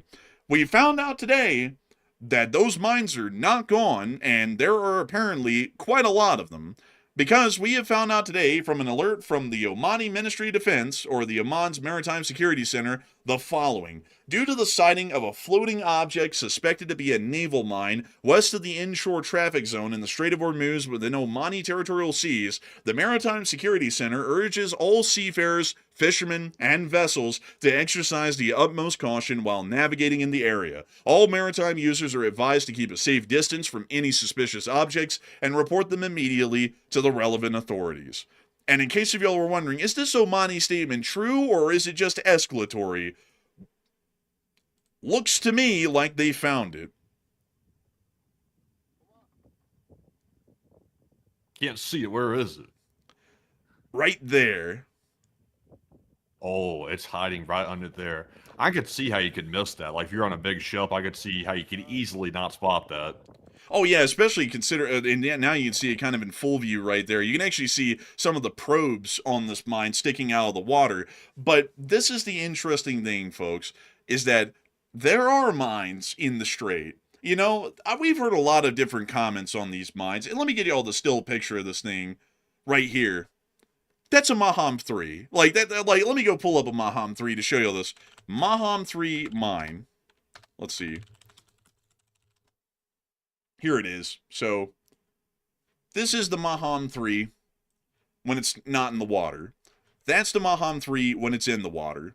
Now, this thing is actually, from what we believe at this point in the picture, it's either being pulled up out of the water by whoever is filming this video, which we believe is some form of the Omani Navy or Coast Guard. We're not really sure which, but I assume that they're working on demining this mine, or at least flagging it to make sure that ships avoid it. But nevertheless, this is confirming that there are mines in the Strait. I also want to make it a little bit clear, folks, that generally, as far as errant mines are concerned, or mines that start to generally kind of just go adrift, that's a little bit rare from what we know, even for Iranian types and most types of sea mines, because they're only effective when they stay in place. Some of them will end up having defects or faults where they end up breaking from their tether and then going adrift into the open sea, which would be giving us the idea that the failure rate is incredibly low for such a thing like this to happen. There has to be, much like we estimate on this channel, probably hundreds of sea mines within the Strait of Hormuz right now for a failure rate to exist well enough that one of them would eventually break free and we would have proof of it outside of the Strait. This one being the one.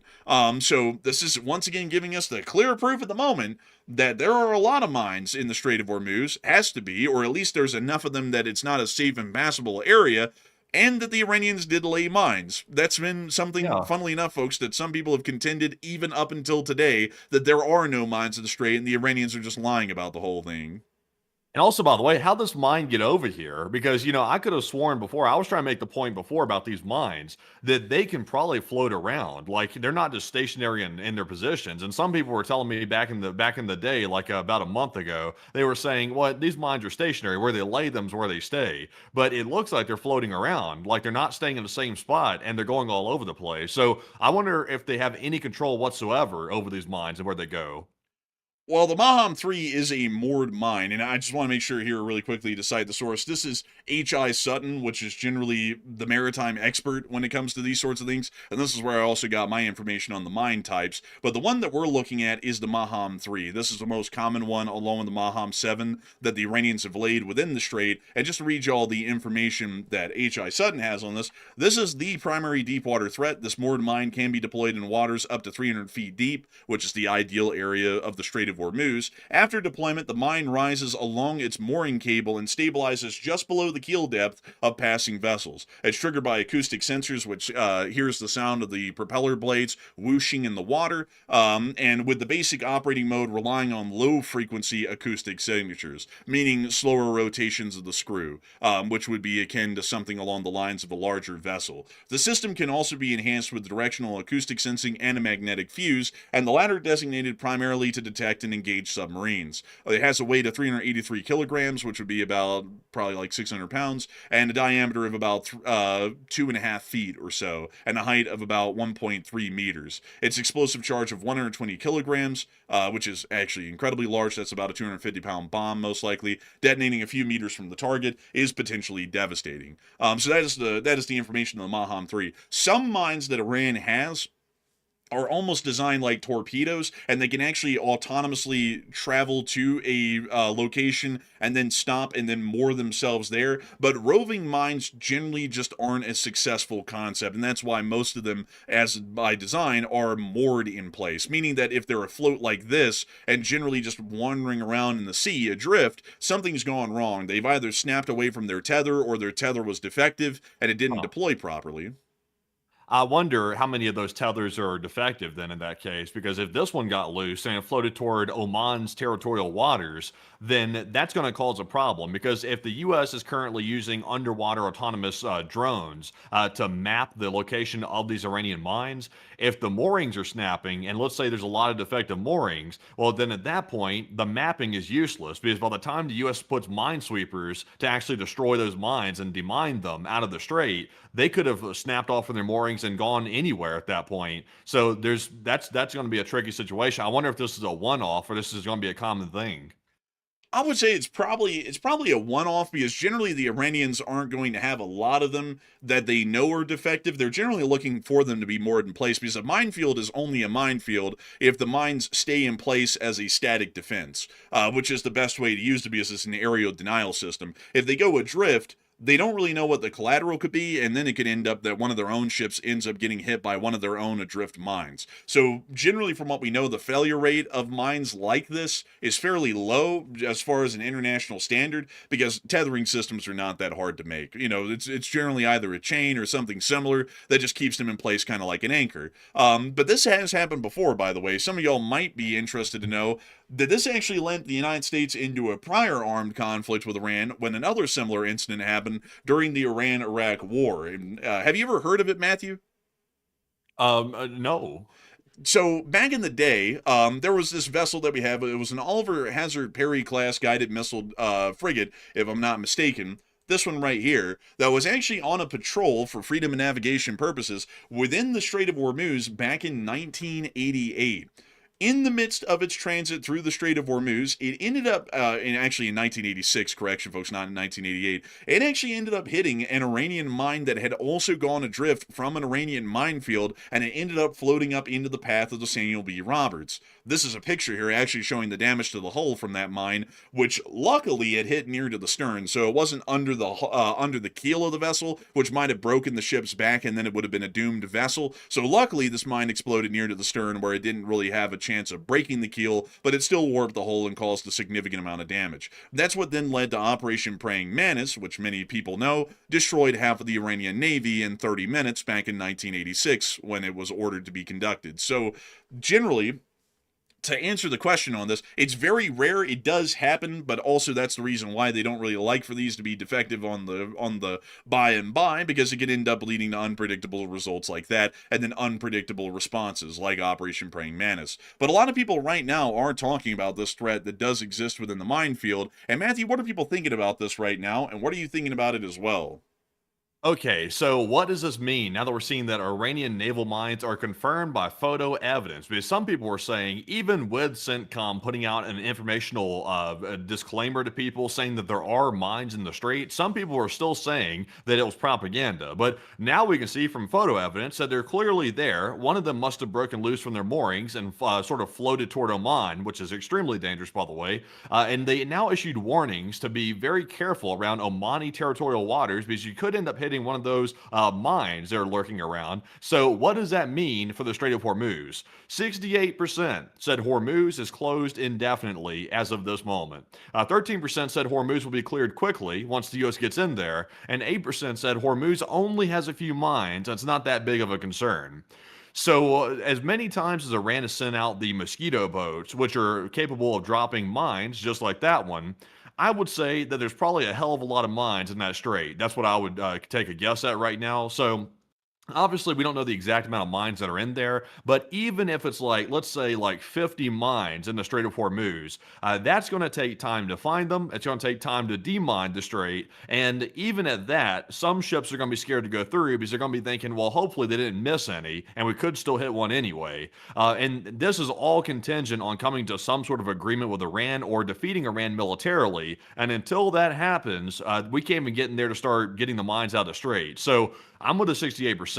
Now, Hormuz is closed indefinitely at this point, unless, like I said, there's a deal or the U.S. goes in tomorrow and starts invading islands in the Strait of Hormuz or trying to take it by force. Then I'm not sure how this is ever going to get fixed at this point because it's looking pretty dire. But Enforcer, what say you? So while Matthew was giving his answer to that poll, I was able to find an answer for everyone here because I was wondering and curious as well, what exactly is the percentage failure rate that's known of on sea mines of this type and design? And it appears that the answer is 1%, but that only includes, well, as far as that 1% includes duds and also mines that break away from their tether and go adrift. So that 1% figure includes every defect and failure that could exist in a mine of this type and design. So that means that there is probably a 1% chance of all of the mines that are laid, out of all of them, 1% of them are going to be a dud or break away from their tether. And if we were to divide that down in between those two groups, there is a 0.5% chance that it's going to break from its tether and a 0.5% chance that it's a dud and it's not going to explode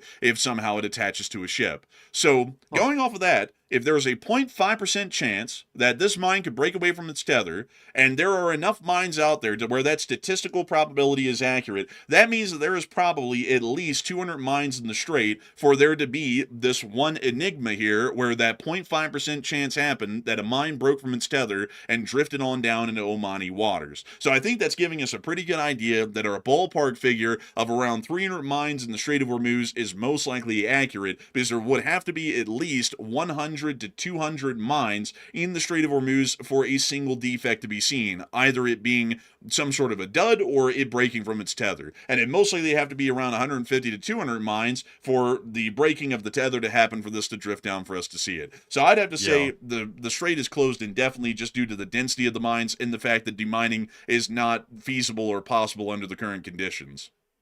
You know what would really screw the Iranians over? Let's say a U.S. drone went through the strait and somehow accidentally cut the tether, and then it floated right into Iranian territorial waters, and then their toll booth is mined at that point. That would really screw the Iranians over at that point. Then they couldn't even guarantee safe passage even if you paid the Iranian toll. Yeah, I mean that's a real big risk as well. It's a whole can of worms, folks, to even try and fix this issue. But we're nowhere close to it. Like if people listen to the president, folks, the president will make it sound like sunshine and rainbows is coming tomorrow, and the strait's basically clear already. But once again, if it was, why in the world is it when I go to marine traffic, there's nobody going through the strait right now if it was all sunshine and rainbows? The only people in the strait right now are Iranian vessels, and that's it. There's nobody else within that strait, and everyone else is just sitting around waiting for their chance to eventually go through when it's safe enough. On top of that, also, if most of the Iranian minefield was cleared, wouldn't we have shipping lanes that would generally be considered safe and cleared that ships could start to go through? And we don't. And then also the additional problem is that even if we did, the Iranians still have forces on shore that are going to fire at those ships and knock them out if they try, meaning that the strait is nowhere close to being clear at this point right now, and significant amounts of additional military action would be needed to clear the strait and make it safe for commercial passages like it was in the pre-war period. But moving us on from that, we also were able to hear that according to the British Maritime Trade Operations Authority, the maritime security threat level in the Strait of Hormuz remains extremely critical due to the blockade, also due to the minefield and everything else involved. We've also been able to hear, by the way, folks, some positive news from the United States, that according to Bloomberg, if the Strait of Hormuz doesn't open by August, there may be a risk of recession, rivaling the great financial crisis. So They pushed it back again. I thought they said July was the time. Not Bloomberg, by the way. I think it was somebody else that said it. They said if the strait's not open by July, then we're going to see like recession level trouble. But it's like, aren't we already seeing recession level trouble right now? It's like, well, like what's so special about July or August? It's like we're already seeing it now. It's like the energy prices are already skyrocketing as it is. yeah, it's like I don't know what the hell they mean by, a risk of recession rivaling the great financial crisis. I say we're probably already in that right now. I mean, if anyone sees the statistics coming out, they don't look good.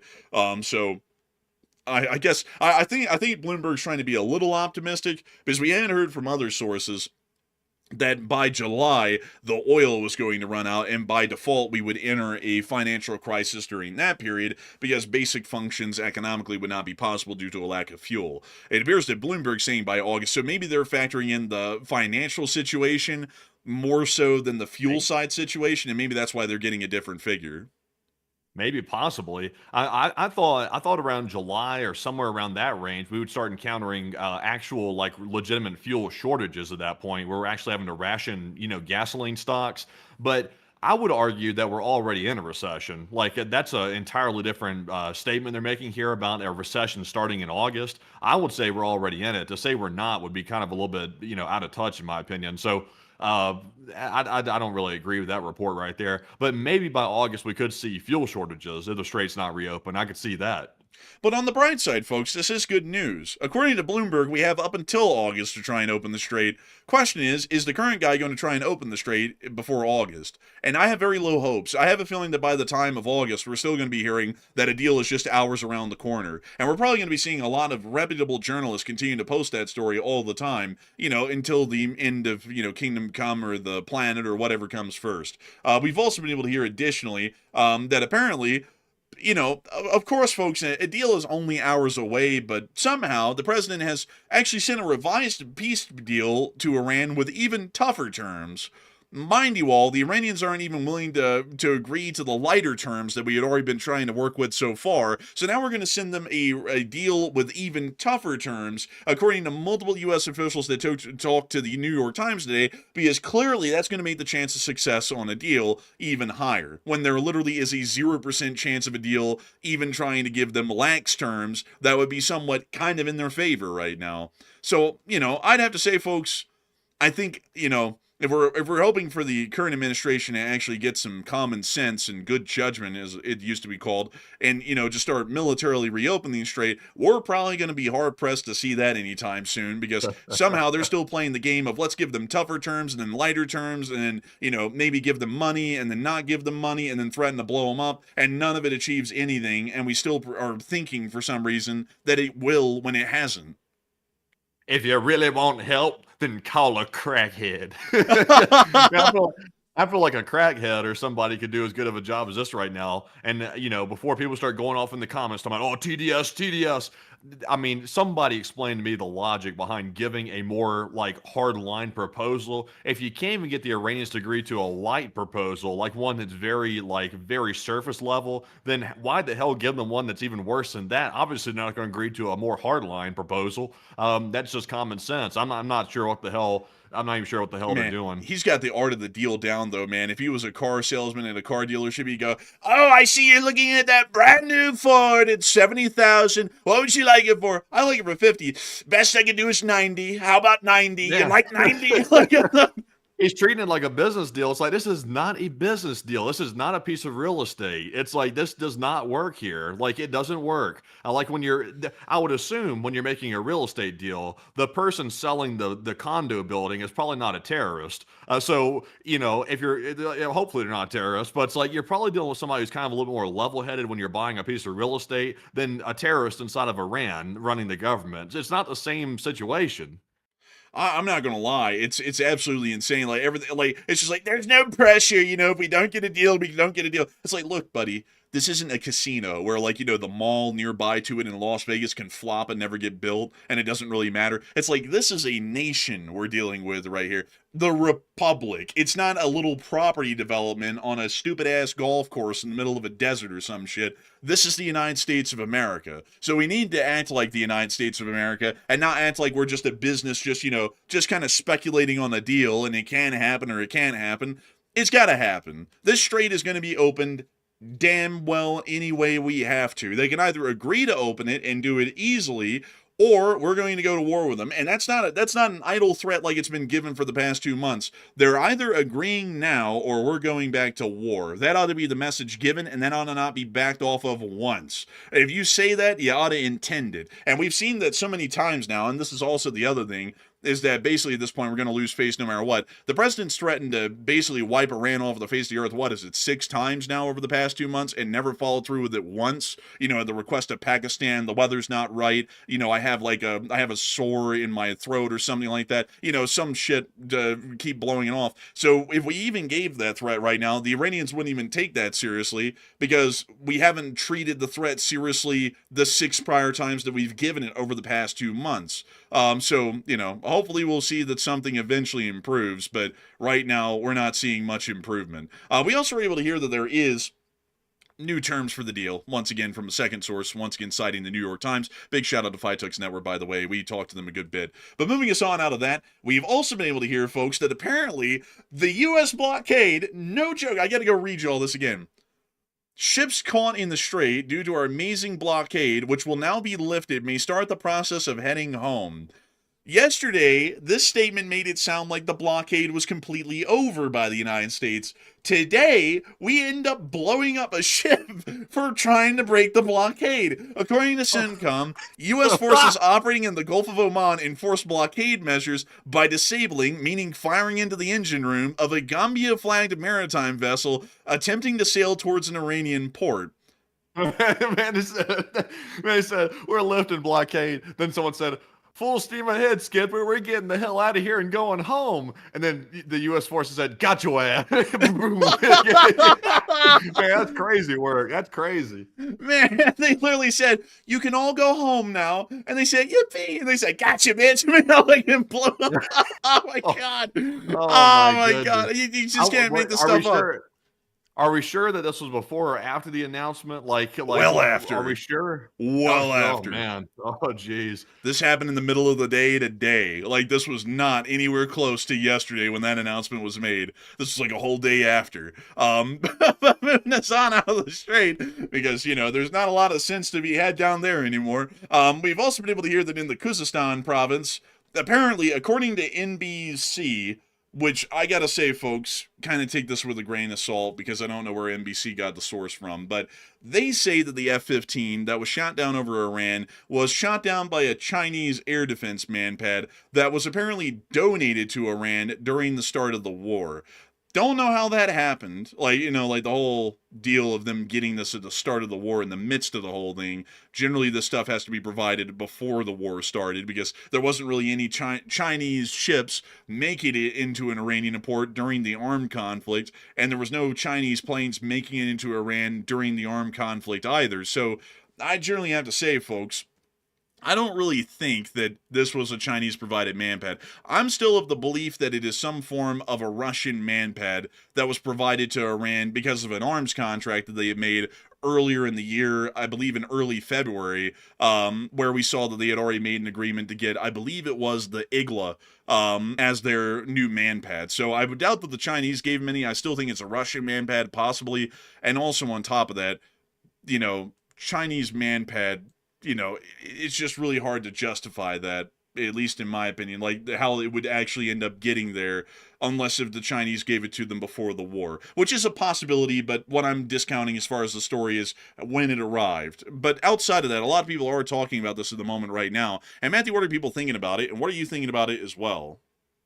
Okay, so they're saying now, according to the reports, that apparently that F-15 that went down and then we had to go rescue the weapons officer and the pilot, apparently it was shot down by a Chinese manpad, at least according to the recent reporting. So what are your thoughts? 50% said China had probably already given Iran those manpad systems, while 34% said China likely gave them recently, and 7% said it sounds unlikely because China is a friend. And also, China's not a friend, just to make that clear, by the way. No matter what statements are made in the public, China is definitely not a friend. They're the biggest rival the United States has, which means they're the enemy. So I would say that China had probably already given these systems to the Iranians. They probably already had them. We do know that Russia apparently gave some systems like this as well. I wouldn't be surprised if both China and Russia gave their own versions of man pads. I wouldn't be surprised about that at all because they've been giving weapons of various different varieties the entire time the war has been going on. Also, the Russians had just given the Iranians some brand new helicopters right before the war started. So both Russia and China were preparing Iran for the war, and I wouldn't be surprised about anything like this coming out. But Enforcer, what say you? I would say that if it was a Chinese man pad, I also got to say, folks, I'm just finding that really hard to believe because I'll tell you something, a little secret here. The mainstream news companies aren't really good at weapons identification. They're very bad at it, and it drives me insane.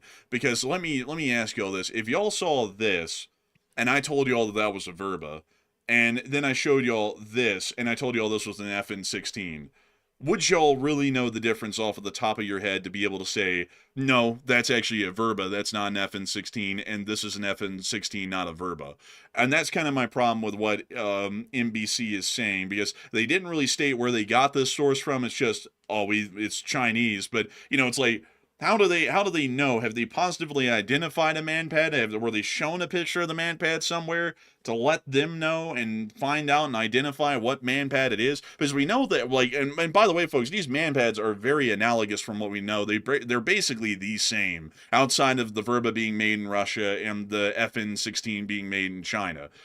But outside of that, though, the Iranians did have a actual signed codified agreement with the Russians before the war in early February to get, I believe it was about 5,000 units or 10,000 units of the Verbas. They didn't have any agreement with the Chinese to get FN-16s that we know of publicly. And I want to make it clear that we know of publicly.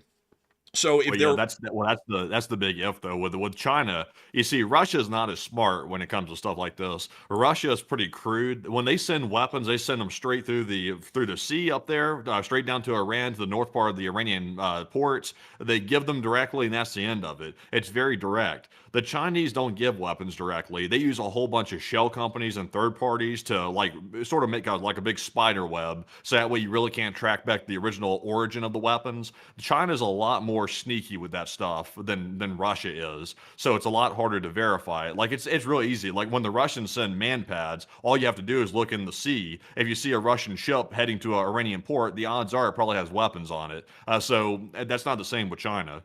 Well, I mean, not necessarily though, because if it's peacetime, the Chinese can ship weapons to whoever they want to. They really don't have to be covert about it. With Russia, they're covert about it because they don't want to try and have any sort of a diplomatic fallout with the West over them providing weapons and support to Russia directly. That's the reason why they're hidden about that. But before the war, there's no reason for China to keep any of this secret because they sell weapons to everybody in broad daylight. They sold radar systems to Venezuela and HQ-9s in broad daylight and HQ-11. They sold a myriad of different weapon systems to Pakistan, like the J-10s in broad daylight. They didn't really hide that all too much. They haven't really hid a lot of weapon systems that I've seen in most places, unless if it's an active war like the Russo-Ukrainian war. And that's why I'm kind of having my doubts, because we didn't hear anything about Iran signing and approving a deal to buy any FN-16s from China, but we did hear about them signing a deal for Verbas. It's a lot different with Iran, though, because the China knows that Iran's a hot topic for the United States, and also it's for Israel as well. It's at the top of the geopolitics priority list for the United States. So China has a massive incentive not to make it known that they're shipping weapons to Iran, because it ruins the whole image that Xi Jinping's trying to put out right now. Like, for example, I don't think that meeting would have happened with Xi Jinping if it had been publicly known that China had been giving weapons directly to the Iranians like that, especially man pads that were responsible for shooting down our F-15. That meeting wouldn't even taken place. So it would have undermined China's, stalling tactics for them to make it known that they were sending weapons. So I don't think they would make that public. I think that's why they're using those third parties. And we'd also heard the report just about 2 weeks ago that apparently, according to unnamed U.S. officials, that China is using those third parties, and they're setting up an even more covert network than they already have to ship even more weapons to Iran. I would have to say, that's true, but something about it, like I'm gonna have to kind of stick to my guns here, because NBC reporting it is just NBC reporting it, and everything that we had up until now, laid out a very plausible story and a very likely story that it was most likely the Verba. And maybe I'll end up dying on this hill, folks, and be wrong on it, but I feel like it was more likely a Verba, considering that that is Russia's most advanced manpad. Not to say that advanced in Russia means much of anything, but the fact that they did have an arms sales agreement with Iran pre-war, and that they could have rushed that agreement to get these manpads into Iran during the war. They easily had an access to them via the Caspian to send in all of these early. So, 5 to 10,000 units were most likely in Iran at the start of the war, or got into Iran during the war. And just in the number of them alone, the amount of them, I feel like statistically it would have been a higher likely chance that a Verba would have conducted the shoot down than an FN-16. Not that it really means much, it's really splitting hairs. They're basically the same system for the most part. It's just one's Chinese made, one's Russian made. Slight differences, but not much in particular. But I'm still feeling like it's most likely a Verba. Like in my mind, I'm going to stick on that until we actually get a picture of the tube spent that shot down that F-15, and if it is an FN-16, then I'm just wrong. But I feel like it was a Verba. Yeah, we'll have to see. Maybe over time we'll get some pictures. Yeah, hopefully so. I mean, I bet you the Iranians will probably put the thing in a museum eventually, and then we'll find out what it is. Might be a Verba, it might be an FN-16. We'll eventually find out, but I gotta say, folks, I'm strong in the camp. It was most likely Russian provided. Not that I think that the Chinese are saints or anything. The People's Republic of China is a bastard. But I still think it was more likely a Verba than anything else. But moving us on out of that news, we've also been able to hear, by the way, that in Ali al-Salim, things were not so well on the prior attack that was conducted by Iran. Let me see something here really quickly, folks. I have last week's map on last week's streams. Let me go grab that really quickly, because I'm pretty sure there's a statement by the president that was made about this attack, and I just want to make sure to read it here really quickly. So let me go get it. So let's see here. Today is the third day of this week. So if I go back enough streams, which would be right here, and I go and get this link to this map, let me go get it, folks. I gotta go get this. I gotta do my due diligence on this and make sure to read this post exactly, because I just want to show y'all something a little bit important here. Let's see here. Sirens in Kuwait. Kuwait close overflights. Let's see here. Maybe it was the CENTCOM statement. Oh, yeah, here we are. So here's the statement. It's apparently not by the president. It's by CENTCOM's area of responsibility. But I want to read it to show you all the difference in between a CENTCOM statement and what actually happened, to give you all the understanding of why we're not taking their statements at face value anymore. CENTCOM stated yesterday on the 2 days ago, on the 28th of May, that Iran launched a ballistic missile towards Kuwait that was successfully intercepted by Kuwaiti forces.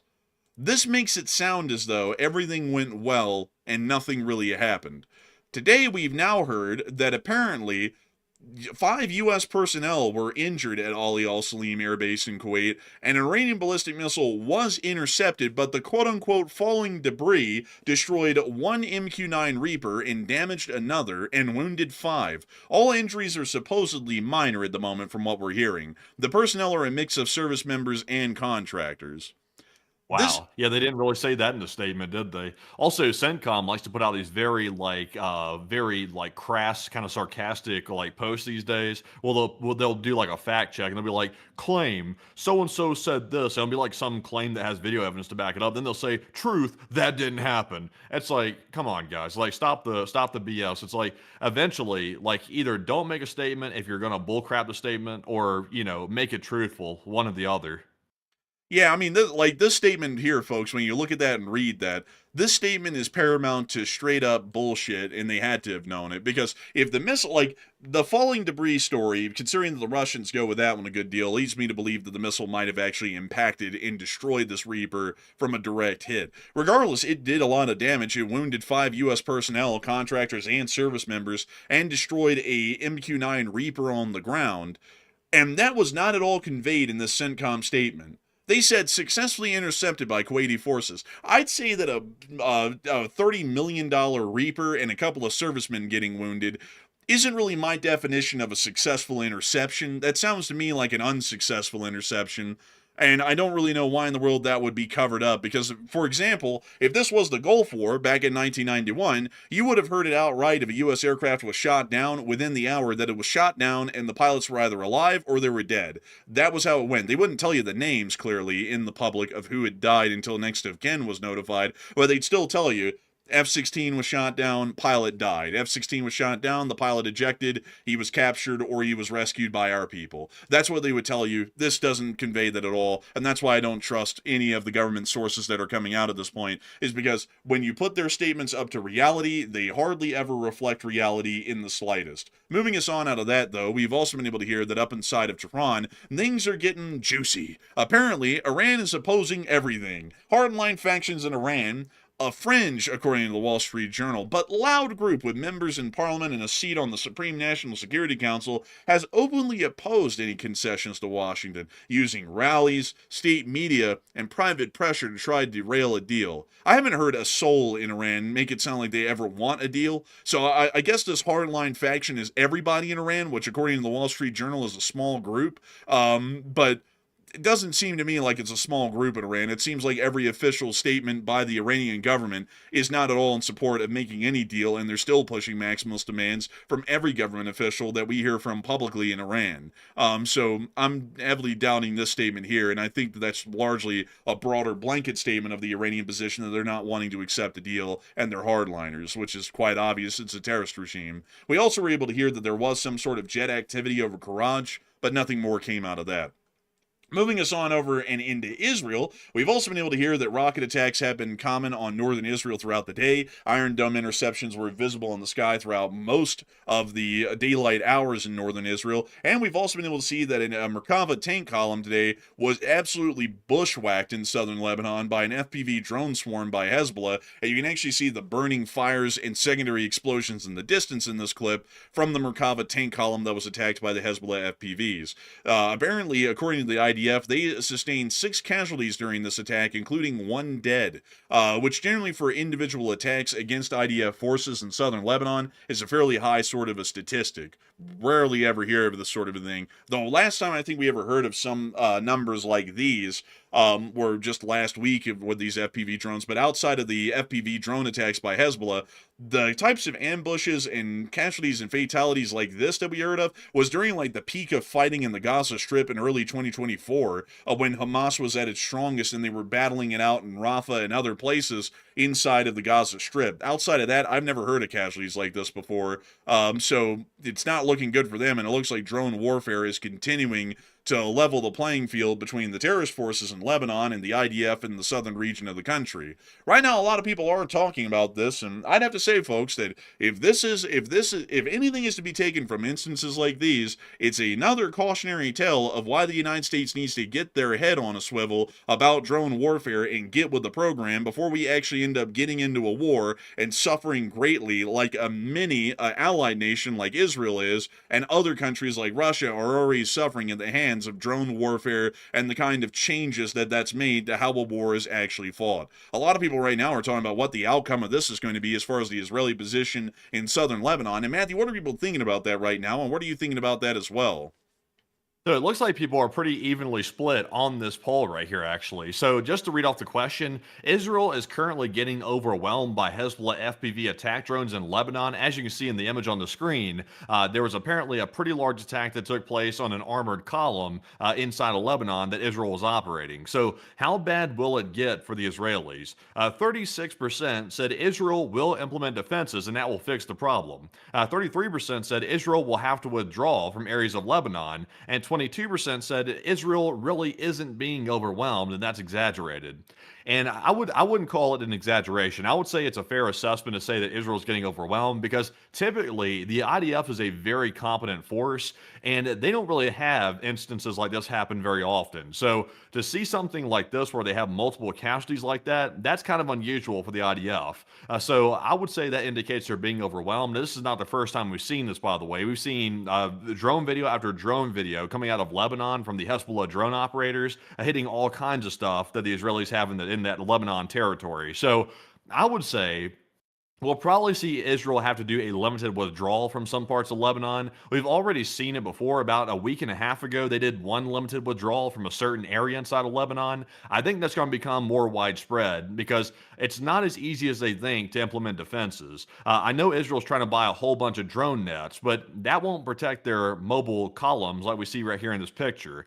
So it's going to take some time to adapt to it. Israel seems to be very rigid, kind of like the United States when it comes to their fighting strategy. And I'm with the 33%. I think a withdrawal might be a temporary solution. But Enforcer, what say you? I think a withdrawal is going to be a temporary solution because there's a million things that they have to address right now to try and make the drone threat manageable, and they have not done any of it. Nets are hardly even an answer to the problem that they're seeing right now. They would have to implement myriads of doctrinal changes, vehicle upgrades, and also infantry training to be able to make this something that isn't that much of an issue or a risk anymore. Israel hardly issues shotguns amongst its forces, meaning that drone defenses by small arms would be pretty hard to pull off. And I would have to also be honest with y'all, the fact that Israel is mostly a conscript force of militiamen, basically they're just raised whenever they need to go to war, they clearly aren't professional soldiers that are training with their rifles 24/7, so they're not going to be crack shots like the Ukrainians are and take down a Russian drone in 2 shots or a Hezbollah drone in 1. Completely out of the question. So they would need a lot more training for the IDF, which they just don't have at the moment. They would have to completely change the way that they fight and engage the Hezbollah forces, which, as far as Ukraine works right now, Ukraine is a lot more static than a lot of people think. Most of the Ukrainian soldiers sit basically in a basement in some abandoned house all day, every day, and very rarely go outside. The only time they go outside is to pick up new supplies to drag into this basement that they're in, and they sit down there and they either just sit in place until they get orders to move when it's safe enough, usually during the cover of night, which is also exceptionally rare, or they operate drones out of those basements to find, detect, and destroy the Russian drone operators on the other side, meaning that warfare isn't the kind of mobile sort of a conflict that Israel is familiar with from years prior, and it's not the kind of conflict that we're familiar with in the States that we fought in years prior. It's a completely different way of thinking. Something that you have to train into people in as muscle memory. Otherwise, they're going to sit there and go, let's all get in the Humvee and take a joyride down to this town, and wander around the streets on a patrol. That's how everybody dies. Like, you're going to get the Humvee blown up, and then all those soldiers might get picked off one by the Hezbollah fighters on the outskirts of that town, or they're going to get picked off by the drones to come in to follow. That's just how you get everybody killed. They got to change everything about the way they fight, meaning that the nets are hardly an answer, and they probably have to conduct a withdrawal right now while they try and completely rewire and change their doctrine, retrain everybody, and try and figure out how to fight a war in this modern day and age, because they're fighting it with yesteryear's tactics, which is always akin to a failure. But moving us on from that, and on out of the Middle East, it is now time for us to finally return back on up and into Ukraine, because it's time for us to cover all the news that's been going on up here in the Ukrainian lands. We still have actually a good bit of combat news to go. Moving us on into our location unknowns first and foremost, we did get to see that the Russians are still having tough times. These Russians right here are having an exceptionally rough one. A drone is in the area, by the way. Oh, there it is. Oh. Nope, they're trying to fire off that little wild hornet thing of their own. There it goes. Here's the Ukrainian drone, and the wild hornet missed. It's still going on over. And it's coming down on him. Oh my god. Oh! Oh! What was that at the very end, man? What was that missile sound? I have no clue, but it was chaos down there in those last seconds, man. They were panicking. The little wild hornet thing of theirs failed to actually guide itself to the target. It missed completely. Yeah, that's really something else. I'm not sure if the Russians' version of that system works as good as the Ukrainians' version, because that should have been an easy hit for that system. Yeah, I mean, the drone was like 60 miles an hour, just a couple 100 feet up. That's an easy hit. The thing missed. Like, I guess they tried to fire off a man-pad at the end, but a man-pad at that distance with a drone that close overhead, that might not actually work too well. The missile might not be able to get enough maneuverability to actually guide on the target either, so it probably also missed. That's probably also why we didn't get to see the end of that clip. We also got to see a second little bit of location unknown news of the modified bananas that the Ukrainians are now using on the front. These are actually home-built Ukrainian SPGs, heavily modeled off of the Caesar SPG from France and other truck-based SPGs in the modern day.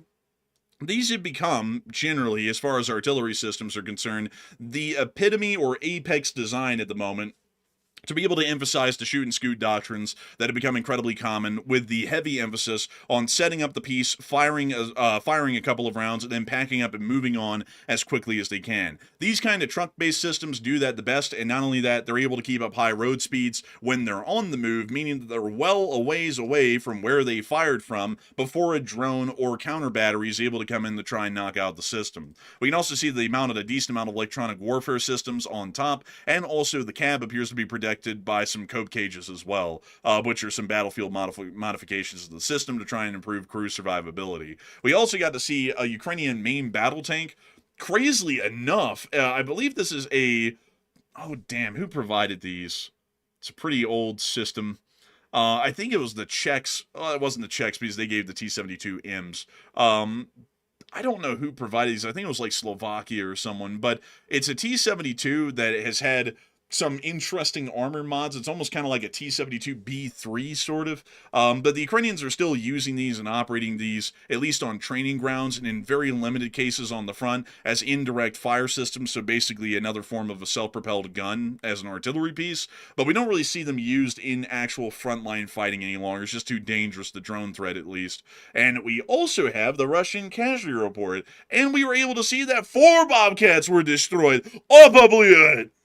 Oh, yes, that's a very good thing right there. 4 of them in a row. 4 Bobcats gone by the wind. Tell us more. And according to Ms. Disa, keeper of the records, Russian losses to May 30th of 2026, day 1,557. Personnel and MLRS are at the highest since May the 1st. 483 auto and fuel tanks is the new highest daily loss. Ground robotic complexes total hits 1,500, an average of 7 a day. And special equipment almost every day this month, an average of 3 a day. And over the course of the past 24 hours, we have been able to confirm that 1,430 Russian soldiers have been wounded and killed, along with 2 main battle tanks, 7 APCs, 70 artillery pieces, 5 MLRSs, 1 air defense system, 1,781 UAVs, 4 ground robotics complexes, 483 supply trucks, 4 Bobcat skid steers, and 6 cruise missiles. So yesterday was an incredibly good day, all things considered, for the armed forces of Ukraine. Moving us on into the front, things have been looking incredibly well today, to say the least.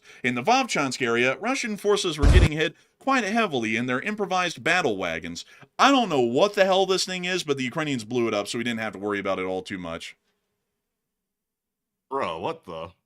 I don't even know, man. Don't even ask. I don't even know. Man, it's like a motorized garden wheelbarrow or something that was like really really something else. Bro, and then we got these jits in the Unimog, man. Like, they're just like bumping around in the 1950s Uni. I don't know what the hell that thing is, but they blew it up right there. Oh, and now they're flooring it. Oh, well, actually, they floored it for a minute. Damn, what the hell is it's got some this? Man, it's got some power behind it, honestly. Look at that thing. Damn, man. Damn! Man, it's rolling over those mines like a freaking tank. Bro, I think a wheel just came off of that thing right there. Look. Bro, oh my God, look, it's bobbing and bibbing down the road on their rear axles. Look at this. What the hell, man? This thing's like kind of like a little bit intriguing, actually.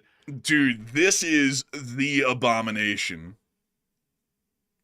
Look at it, it's still going. It's not stopping.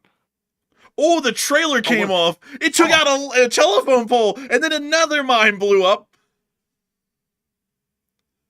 Oh, they're losing the trailer. Look at the trailer. It's going all over the place.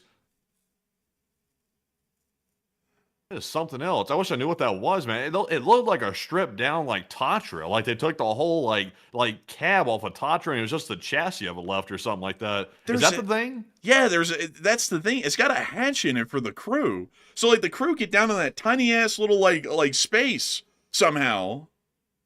Yeah, I guess. Like this is, what are they about to take into the water? Maybe it's like pontoons. I've never seen pontoons designed like that before. Okay, so this is... wow, Oh, this thing right. Get a good look at it, folks, because it won't be around much longer. Dude, they ran the front part into the ditch. Like, it's literally like at a 80-degree slope downwards into the river. Yeah, really. Look, it's such a weird thing. It's like completely homemade. I don't even know what it really is. Like, but they are obliterating it. Like, the Ukrainians are hammering this thing. I think they've decided it's an abomination to God, and they are going to destroy it. What the hell is this thing? What is it, man? It's just curious. Like someone said a pontoon float bridge, but how do we explain it basically moving without a truck hauling the thing? You know, like let me show y'all a floating. Let's see, Ural bridge pontoon. Let me go show y'all this because it isn't familiar with anything that I've ever seen before. This is what a normal Russian, like, pontoon truck looks like. It's a Ural 4320 carrying this giant fold-out pontoon back there.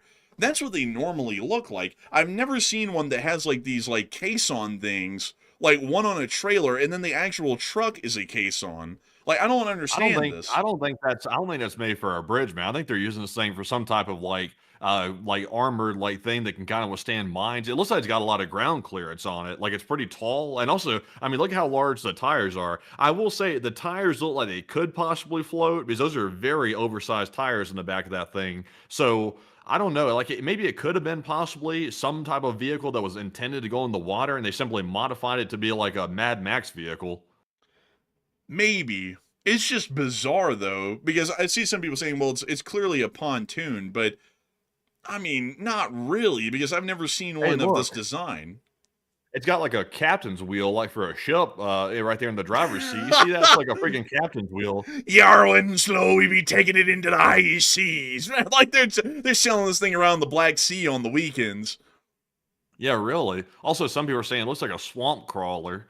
It's really something. Also, it's like, why is it so rusty? Like the whole thing is like rusted over. I don't. That's a weird thing. Honestly, that thing is just too bizarre. Moving us on out of the pop shots, we also get to see the Russians getting slammed up in the Kupiansk direction by the 41st Mechanized Brigade. The 41st is dropping that heavy ordnance. Also, I see some people saying that over on Denis Davidov's channel, he's apparently almost fell out of his seat laughing, looking at a thing. Honestly, like you could make an entire like YouTube video just like mocking the Russian vehicles, and you would be set like for a YouTube channel at that point. It's literally wild what the Russians come up with. It's not ingenuitive like the Ukrainians. It's Brain like dead. junkyard abominations that the Russians come up with that you've never seen. Like I couldn't even envision like making some of the stuff the Russians are coming up with. Like it's crazy how they can make it look so shitty. It's like it's like you have to put effort into making it look like that. It's like I couldn't do that just off the top of my head. Honestly, man, I don't know how they pull it off all the time either. Everything they make, folks, is horrendous. Like, I haven't seen one cool thing, like, improv thing come out of Russia yet in the whole war. Like, they're all ugly, extremely ugly. Also, apparently, Igor Girkin admitted that the Russian version of the attack on the college in Starobilsk isn't all that clear, according to his 2 cents. He hinted that, in fact, there weren't only students there, as he had seen the college before. So, Gherkin is apparently stating that the Starobilsk College apparently was a military target, which I've got to say, folks, regardless, the Ukrainians have denied ever attacking the Starobilsk College, and we don't know who actually attacked it because, once again, the Ukrainians don't attack colleges. We've never seen them do that before. It'd be really weird for them to start now. Moving us on out of that, though, and down into Donetsk, we also got to see the air defenses going off in the city down here. Dang, it's World War II up in this thing! Sounds like the Buzzer channel. Man, right now, man, this is like the clip from World War II in color where they're like, the Germans decided to bomb London to try and break Britain's spirit, and the heaviest air battle in modern history soon unfolded. And then they just play this clip. Like, it's like, that's the Battle of Britain, basically. Basically, yeah. Man, basically, on God, huh?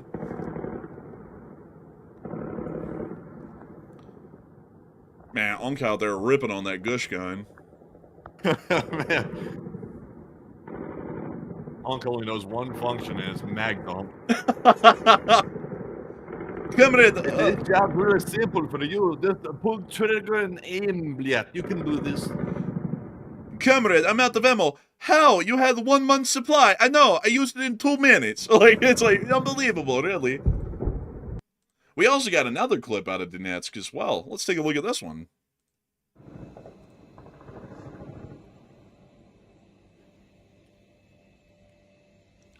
These are those lo-fi air defense beats that you can study to. Летает где-то рядом над домами. See, this guy's even adding ASMR to it. He said, listen to the gunfire. It's going into the sky. I heard you're going to beat Paris tomorrow. Tell us how you're going to beat Paris. Moving us on. I think they know how they're going to beat the Russians. That's for damn sure.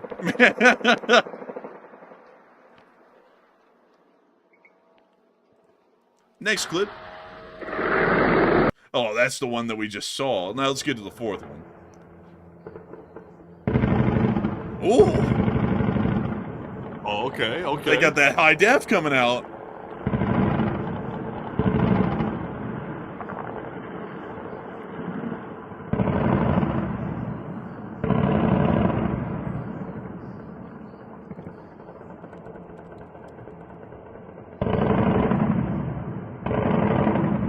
It's like the 4th of July, but it's not.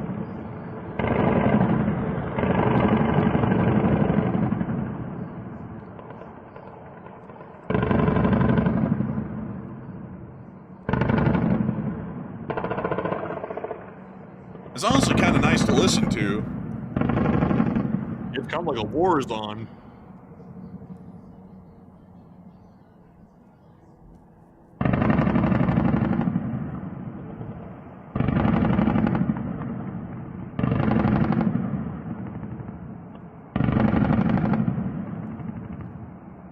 Well, anyways, outside of the air defense fire, it's just air defense fire, really, that was going on over Donetsk. We are going to be moving on towards Konstantinivka, where we got to see the Army of the Cripples. Take a look. This is the Russian army, mind you all. The Russians have had some problems with manpower lately. Well, really the whole war. So usually what they do is they take the wounded, you know, the ones that can hardly operate and function now because they're that bad off, and they just send them back up to the front lines and tell them to keep on soldiering on, although it's near to impossible for them. We've seen folks on crutches like this assaulting Ukrainian positions in open fields. We've seen them like this doing manual labor behind the lines. They don't really let them leave. And that's something that we've started to notice a lot more as a trend lately, is that there are a lot more disabled Russian combatants that are on the front line than normal. But here's the rest of the clip. 283. Ребята работают. Каличи. Таскают бревна. Это куда вообще? С категориями. Ужас. Oh. Bro, they brought a wheelchair, like a whole wheelchair to the front. Man, they got a German Shepherd there, too. Man, that German Shepherd's in really good shape. Bro, that German Shepherd's, like, fit, honestly. Like, good mane, like, good fur. Bro, honestly, man, that thing's probably better kept than the soldiers at this point.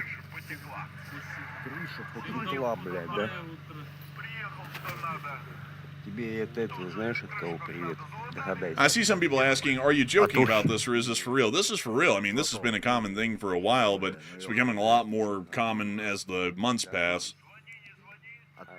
That's a really nice wheelchair, though, on a side note. Like, it's like a high-end wheelchair.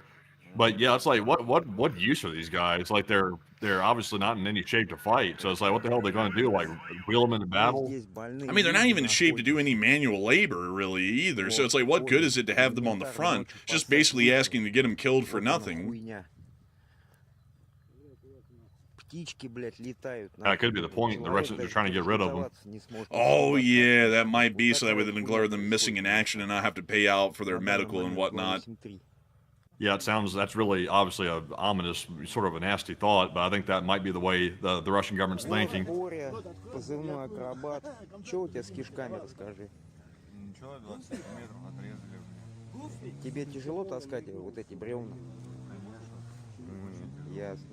don't really know what's up with this guy right here. He might just be sick in the head or something. I don't really know. They could be mocking him or something. You know how the Russians are. They see somebody weak and they go for them. Oh, dude, like they pounce on him. Basically, they're like, "Look at you, so weak."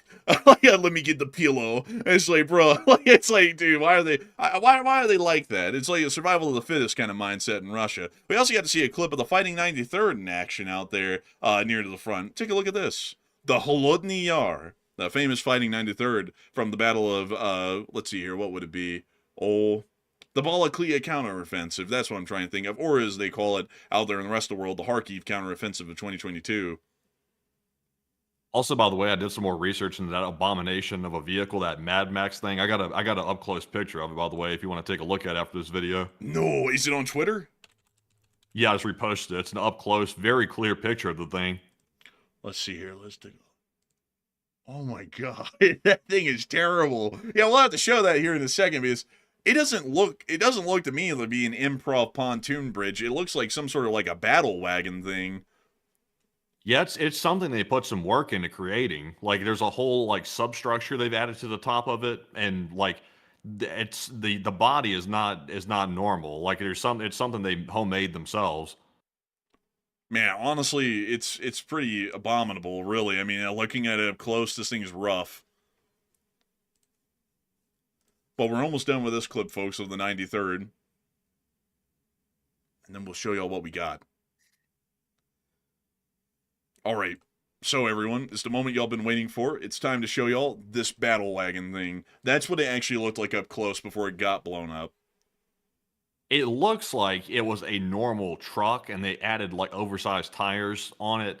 And they've also like completely like took the like stock chassis or the stock cab off of it, and they built like this metal box around it. I saw some people on Twitter trying to claim it was some pontoon bridge. I don't think it's a pontoon bridge either. Like, I don't think it is. It looks like something the Russians have, put together out of, junkyard parts or something. I'm not even really sure what it was supposed to be doing. It looks like it was handling the mines okay. Like, as it was hitting those mines as it went along, it was generally handling it pretty decent. But it didn't handle the drone attacks, though. That took it out. So, I think, folks, what it is that it's a Ural 4320, and they somehow removed the cab off of it. Because, also, by the way, folks, the reason why I always say Ural 4320, it's the most ubiquitous truck that they use in the Russian military. But I think they took the cab off of it, the back off of it, and they just stripped it down to the actual chassis and the suspension system. Then they built this battle wagon-like thing on top of it. Because they still have slits on the front for the headlights, it seems, where those would have been on the front fenders right there. Like, they're literally in the same spot.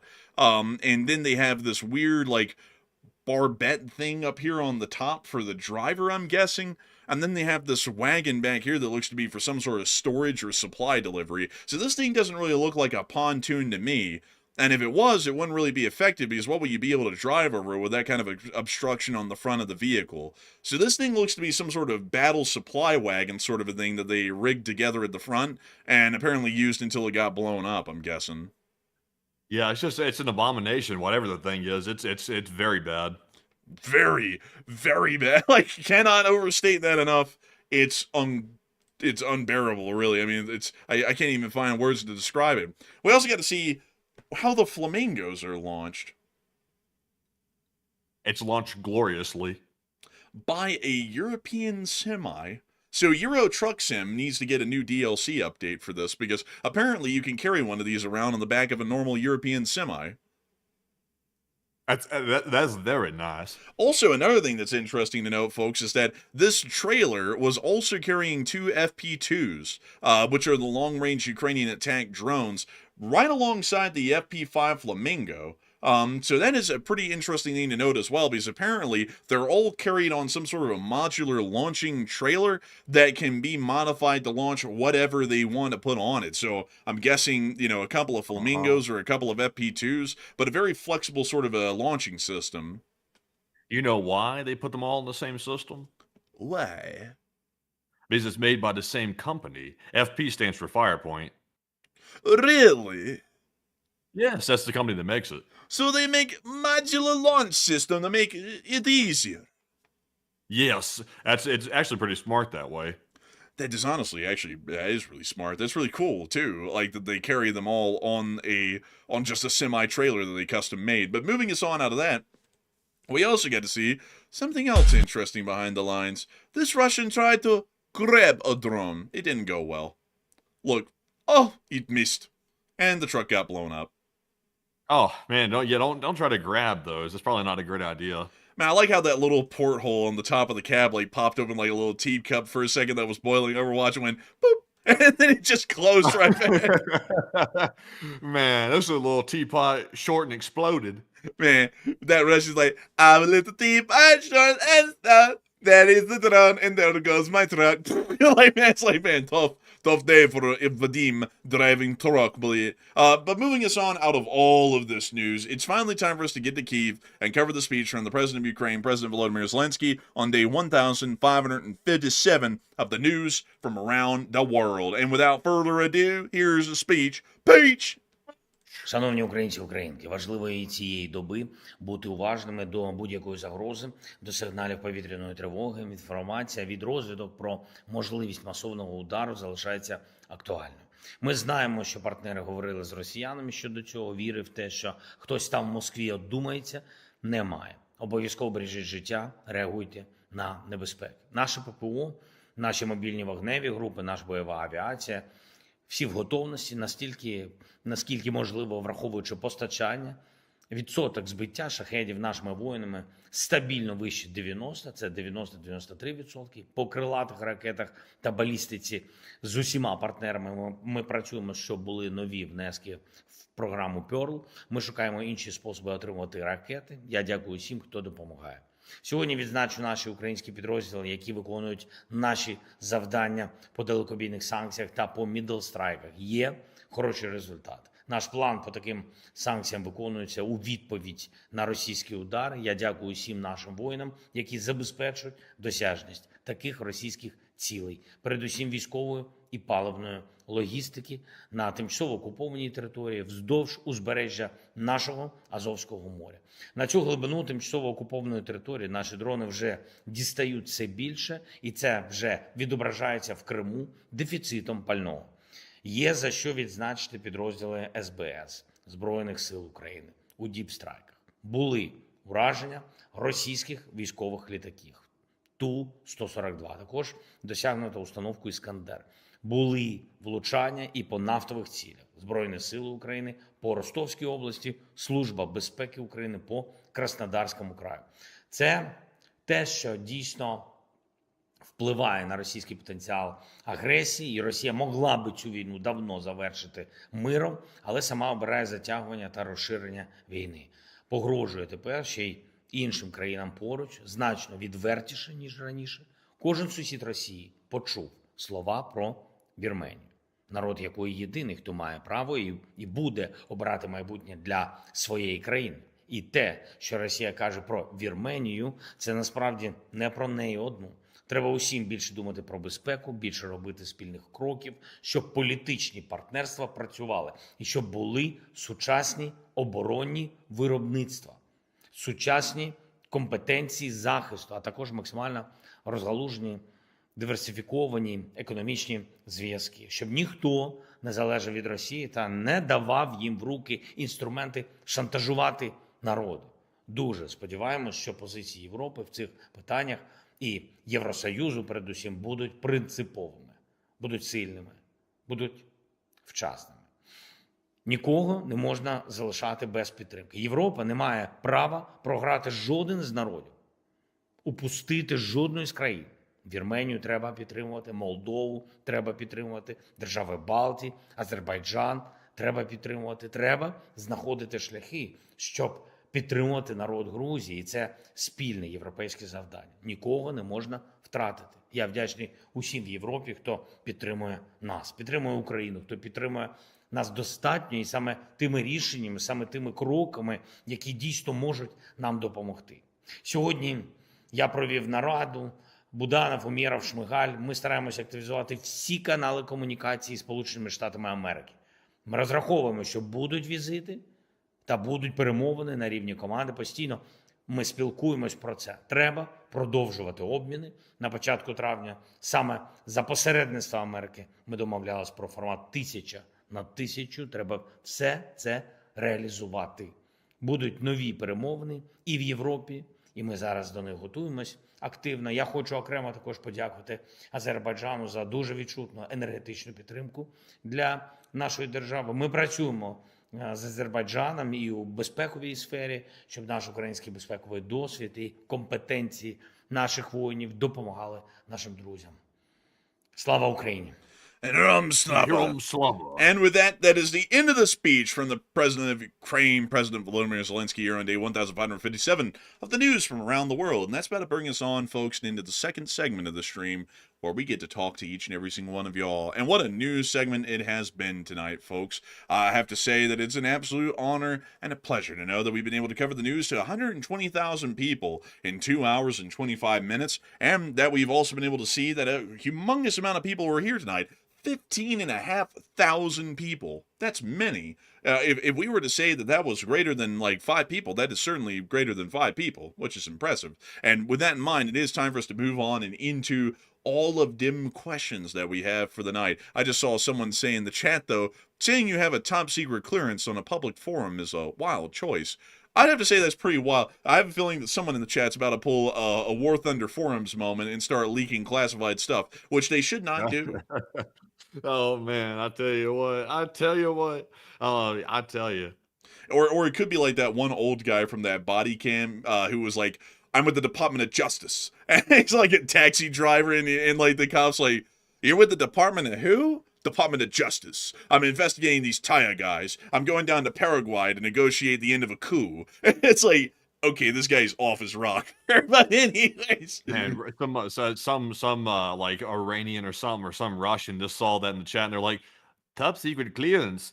Put the hacking team on it. It's like I tell you, man, you got that OPSEC, man. Gotta have that OPSEC. Bro, nah, man, they just saw that and the CCP just said, hit him with the honeypot, bro. Man, like the honeypot is on its way. So we'll have to. Did you know, by the way, that if you work for like the top defense companies, by the way, it comes with a free foreign girlfriend, like a 10. Really?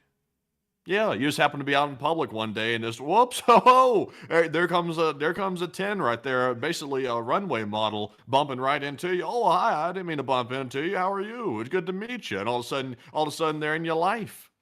Man, I gotta say, that's wild, folks, how that always happens, you know? They tell you, folks, in the intelligence, by the way, not that we would know, not that we're employed by them or anything, but they always tell you that if a girl approaches you that's clearly way out of your league, then it's probably a honeypot, and they're trying to get with you to get some information possibly from you. Because nothing ever says that someone's interested in you when you're laying in bed next to them and they just say, oh, that was so great, honey. By the way, what's the climb rate of an F-35 Lightning, if you happen to know that? Like, it's like, just a, totally random question, no real reason behind it.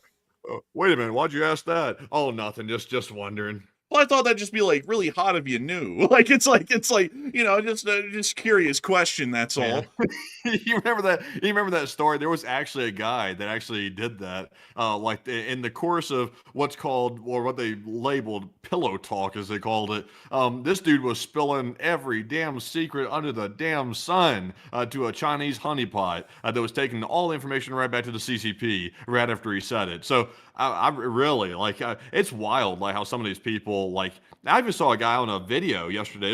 There's a media outlet that does these like sting interviews where they go undercover and they try to get these people to reveal stuff. They censor out stuff that's like sensitive to national security. But I saw the video and some guy was just spilling the beans on the nuclear program in the United States. I was like, what the hell? And the dude even said it out of his own mouth. He said, I shouldn't be doing this, but you're such a hot woman, I can't help myself. It's like, you idiot. It's like, you absolute idiot. Why the hell would the woman need to know? It's like, like if I ever found if I find someone interesting, I'm not going to sit there if I knew classified information and be like, oh, honey, let me tell you all about the U.S. nuclear deterrence and the nuclear codes that the president has in the nuclear football right now. Not that it really matters. I just have to tell you. It's like, how in the world, also, by the way, like in what normal world, folks, is that going to impress anybody? Like a random, if you're interested in a woman, how in the world is that going to impress a random woman? Like a random Joe Schmo woman. Like this woman's like, I'm looking for like a husband, that really cares about me and is actually like respectable and isn't like a bum. but damn it, it's so cool that he knows the nuclear codes. How neat. Like, I really, like, that's one of the checklist items for this woman, is that you have to know the nuclear codes and recite them to her off of memory. It's like, that kind of, like, throws up some red flags to me, right? You know, it's like, that isn't something that normal people would really think about, you know? Like, you know, it just doesn't make a lot of sense. But beyond that, though, a lot of people do fall for it. You know, there was a lot of that kind of stuff, folks, that happened in the earlier part of the Cold War. And some intelligence agencies have stated, whether this is true or not, that they backed off of it because the emotional damage that it would cause to some of their intelligence gathering targets would lead them to, you know, usually end everything, and that ended up being not the greatest. So they kind of pulled back on it a little bit, but I think that all of them are still involved in that to an extent these days. They probably reeled back here in the United States a little bit, just because, you know, that's really something else. Like, for example, if you have like a female special agent and you're like, go out there and start doing all this stuff with these dudes over here to get that information. It's like, I don't think in today's modern environment here in the United States, I don't think it's going to go over too well with anybody. It may be with a few, but not a lot. But over there in Russia and China, where it's not the same environment, it's still very common. Like, they weaponize, you know, they weaponize sex against us quite a bit here in the United States and the West, because they don't really have any scruples about that kind of stuff. They just do it and they just get away with it. But then again, on top of that, we kind of just have the advantage of, oh, well, you know, we're the Americans. Would you like to tell us something? We might give you benefits. And then they're like, oh, well, let me tell you all about this. Because if you notice something, it seems like we have a lot more intelligence networks and webs in Russia than Russia has in America that we know of. Yeah, it does seem so. Yeah. Yeah, so I would generally say, like, I think the whole honeypot deal might be the only way that they can really get anything over on the United States, because, you know, with America, it's like, oh, America's loaded, they've got tons of money, you know, if I help them, maybe they'll give me something, like, money wise. But if, you know, a Russian agent came up to anyone in the American government and was like, I'm with Russia, and they, like, gave them the cold turkey talk of, I'm with the Russian intelligence, I want you to give me information, an American would be like, like, you could pay me shit, you're broke, like, you know, and then they get out of the car. And I think that's the same thing with China. So that might be the why they go the honeypot route, is because that's their only shot in hell of getting anything, because it's not like they can ever say that they're wealthy enough to give anyone enough money to make it worth their time. Yeah, probably so, I'd imagine, you know. It, really, though, when it comes to, like, you know, people getting paid off and getting information in exchange for cash, which is basically selling secrets, big crime, by the way. Don't do that. But you know, there's the actual huge risk is not Russia or China. Believe it or not, it's actually Israel. Out of all those countries right there, that's one of the biggest risks of them all. A huge counterintelligence threat from Israel. Yeah, actually, that's what a lot of people say that are from the CIA, which is really interesting. You know, the greatest ally and all. You know, like, I find it interesting that they're, like, I have to say, folks, I kind of find this whole thing to be juxtaposed. Israel is their greatest ally, but they're the biggest intelligence threat. Meanwhile, lesser allies like Britain hardly pose an intelligence threat, at least according to the CIA. So it's like, you know, how in the world, like, how in the world is Britain less of an important ally than Israel, but Israel poses the greater security risk?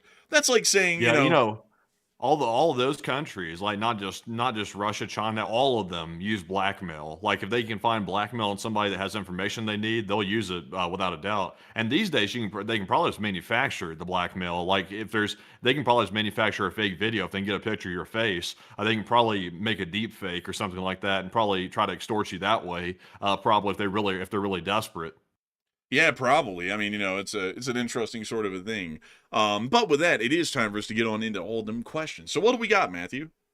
All right, so jumping into our first super chat here of our last segment, this one goes to none other than Hokey Redneck. And thank you very much, Hokey, for that $50 support. And we appreciate that very, very much. And of course, very generous support. Hokey said, have Enforcer and Enforcer Matt ever smelled leaded gas or 107 racing gas? And yes, I'm old.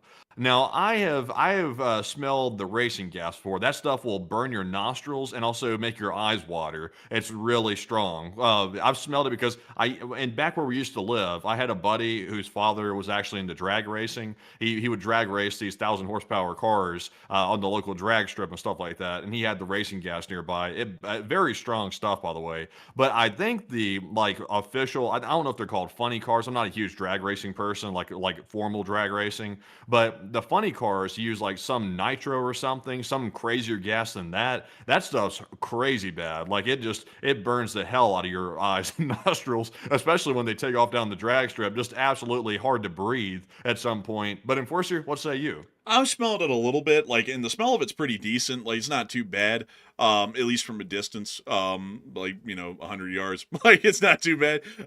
So yeah, I've smelled a little bit, not a whole lot though, not a lot to remember it incredibly well. But a huge thanks to you for the support and helping this channel to keep on running, Hokey Redneck. And with that, we are on to the next one.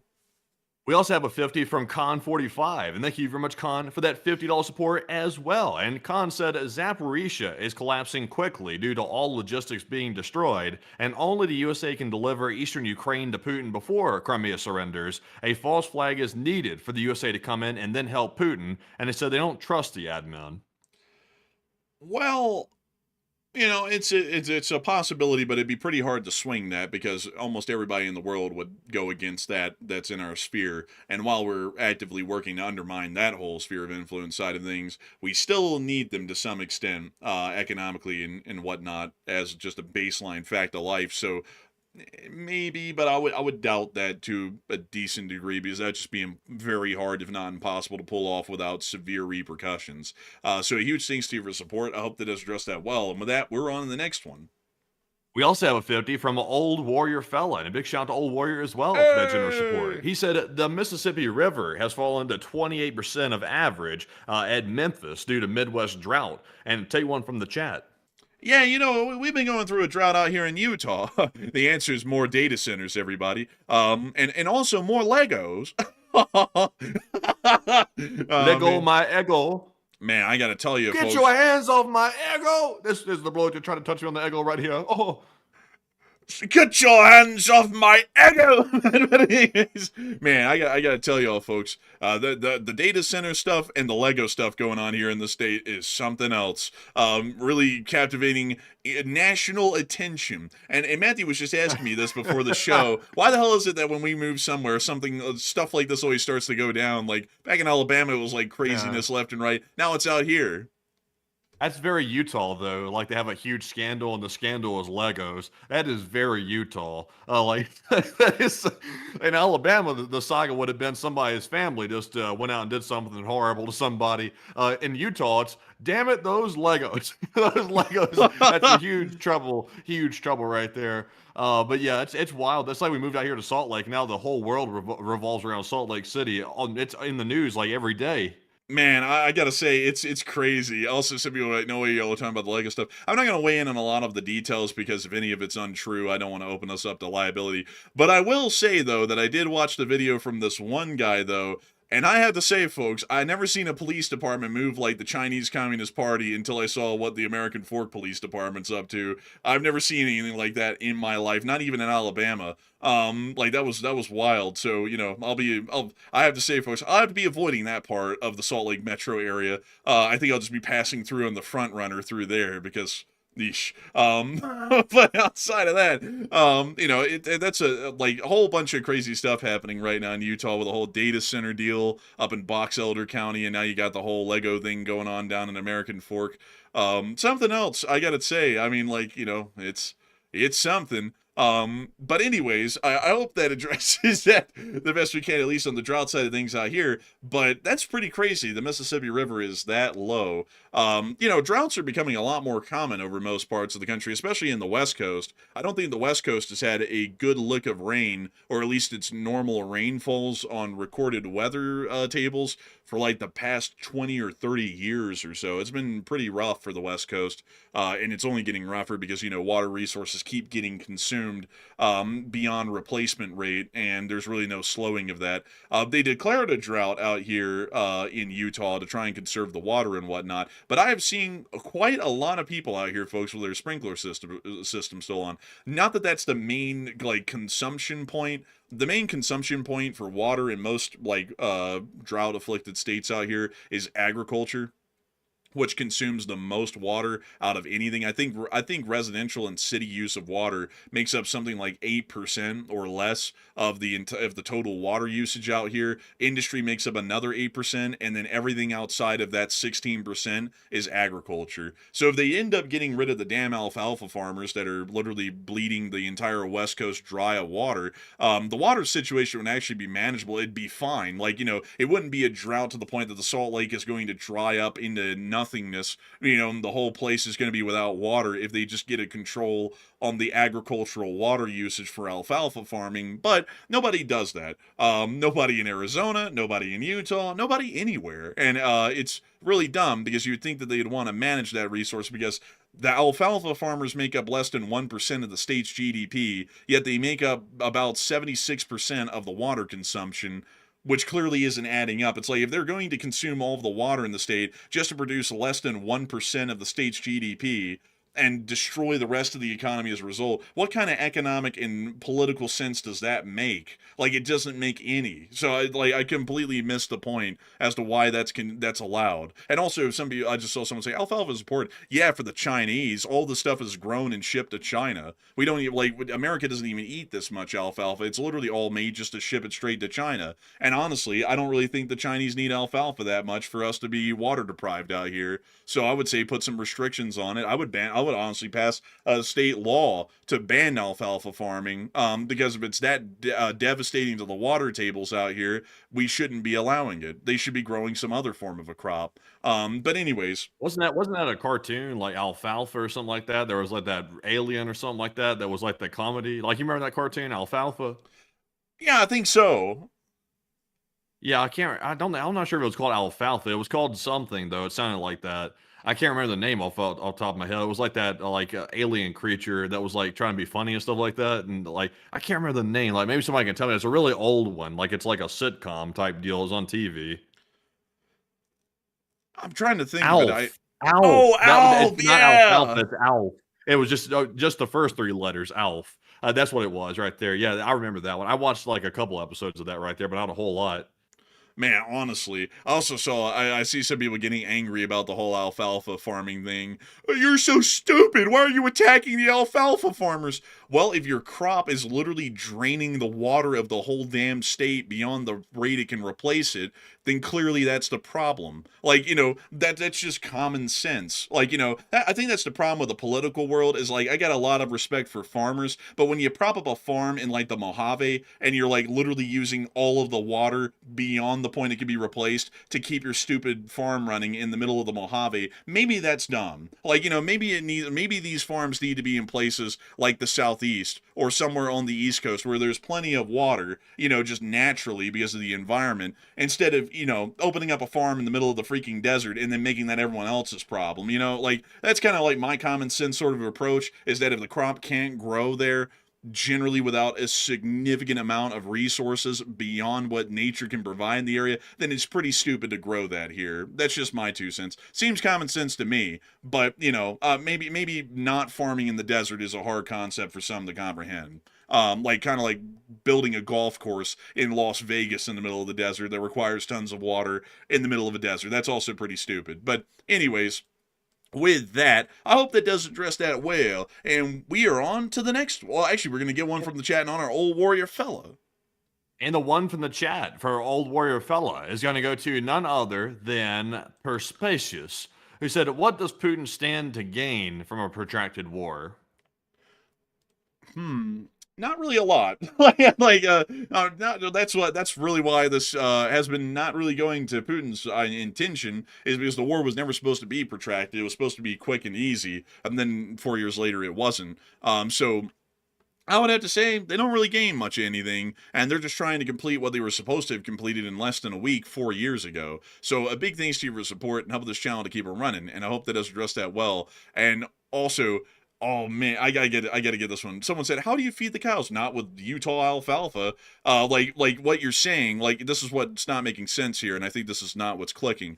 It's a desert state with no water, so the alfalfa farmers are draining the water from the state. If we have no water here, the millions of people who live in Utah have nothing to drink, so they die of thirst or they have to pack up and move. The entire Yeah. economy outside of the alfalfa farmers collapse, and the alfalfa farmers collapse when the water runs out. So everybody ends up getting screwed for nothing. So maybe the cows need to eat something else rather than Utah alfalfa that's literally going to run the entire state into the ground.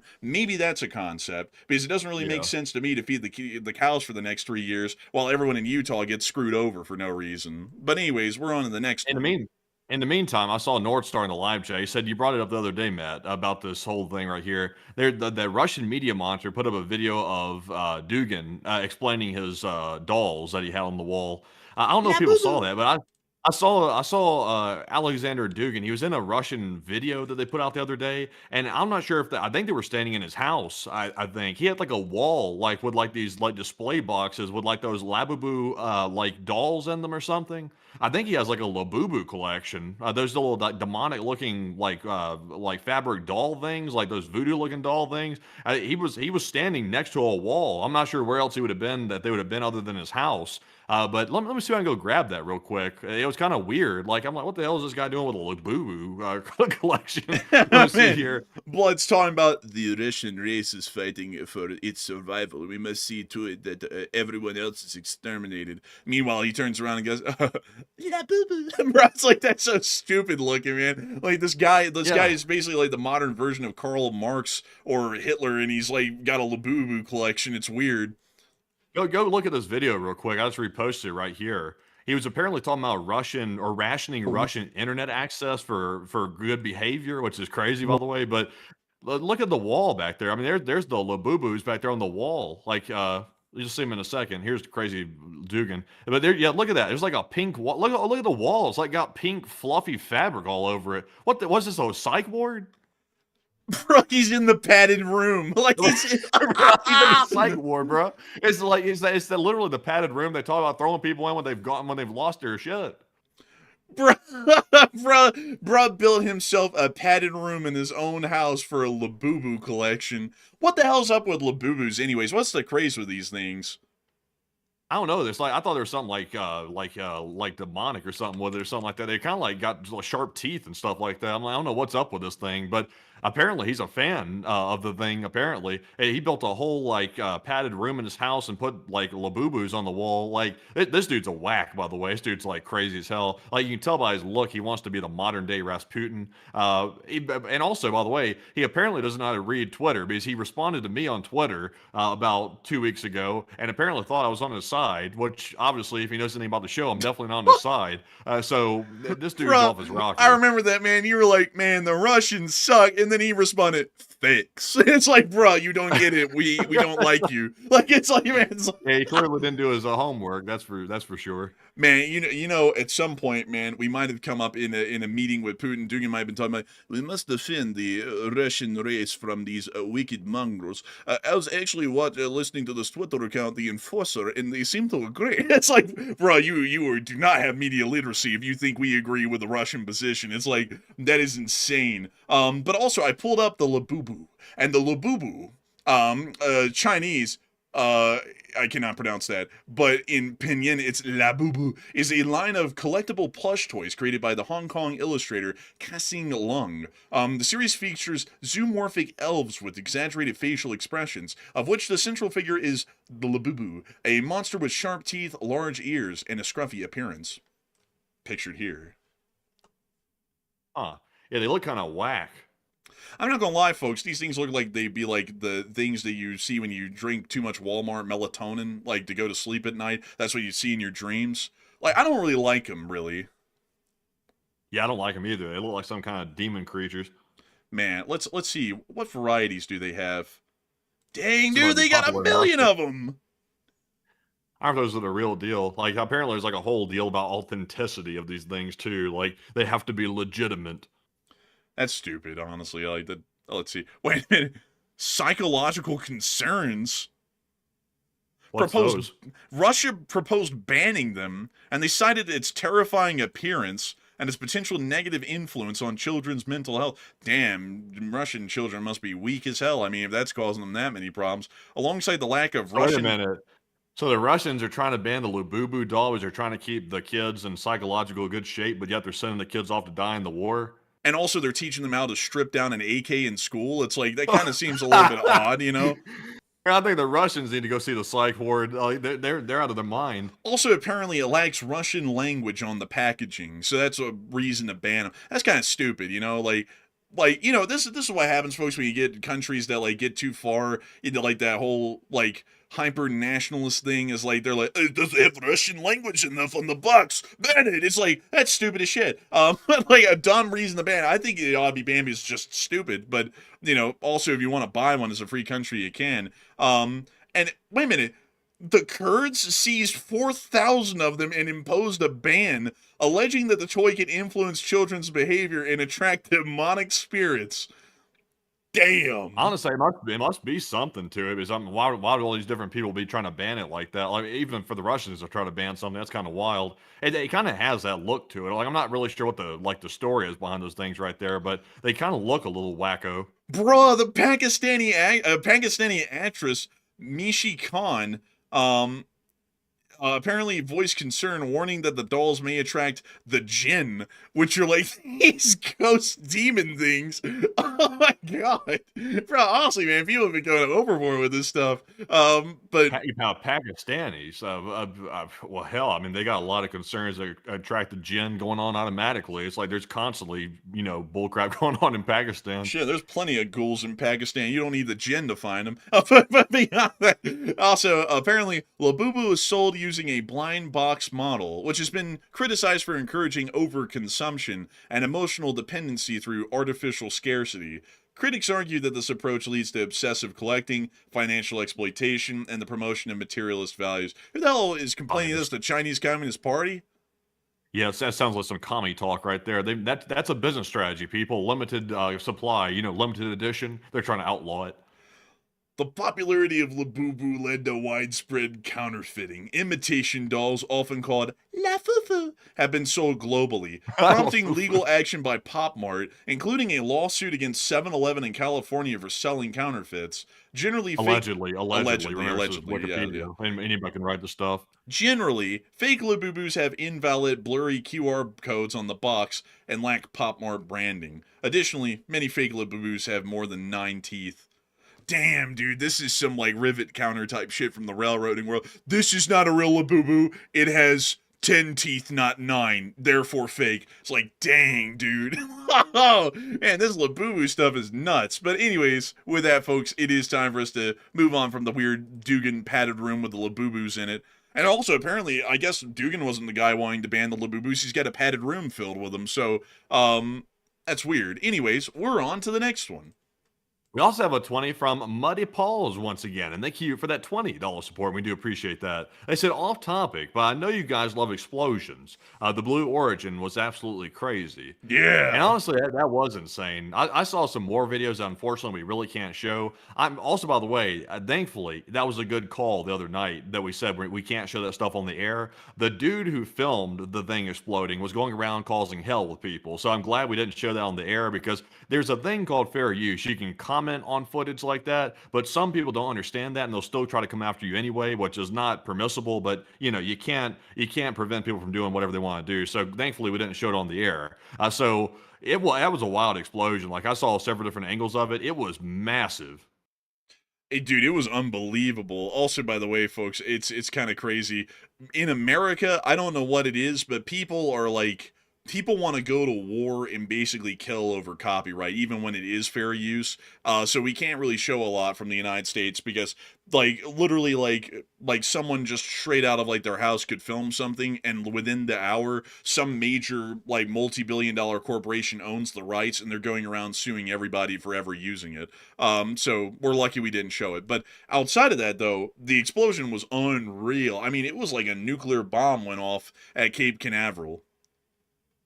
Yeah, it really was. It was huge. Man, unbelievable, honestly. And with that, we're on the next one. We also have a 20 from Game Theory, and thank you, Game Theory, as well, for the support. They said, is Ukraine hiring Americans for remote work? Not that I know of. Like, not that I know of. That's something that the Ukrainian Ministry of Defense would know about, but not me. But a big thanks to you for support and helping this channel to keep it running. I hope that does address that well. And with that, we're on the next one. We also have a 20 from F-35s for PAF, and thank you very much, F-35s, for that 20. We do appreciate that. He said, OPEC countries are our friends, but they are our fossil fuel competition. And why is the U.S. helping OPEC to sell oil? And shouldn't the world only buy it from us and let OPEC keep the Strait of Hormuz open? No hurt feelings, but it's only business. That's kind of boiling it down into basics that kind of negate the reality of things. Like, say, it would be great for me as like a business owner to have everyone on YouTube banned. Like, let's say in theory, so let's have every other YouTube channel that isn't ours banned.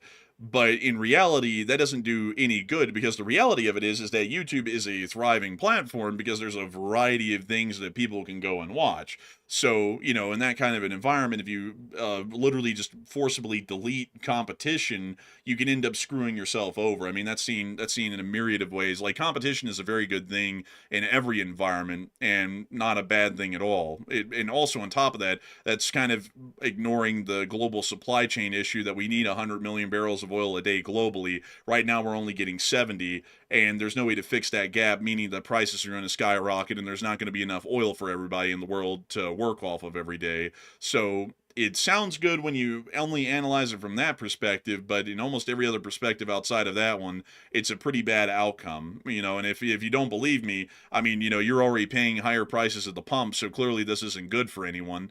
And it like, and then some people say, but the oil companies are making money. I don't work for an oil company. I don't hold shares in an oil company. I'm not on the board of directors of an oil company. So if they're making money, that does me no good. It's only bad for me. I'm having to spend out of my ass for gas right now, and I'm not making a cent. I'm losing money. So I hope that does address that the best I can, because generally that doesn't really work in reality and practice with how supply chains are working globally. So big thanks to you for the support, and we're on to the next one.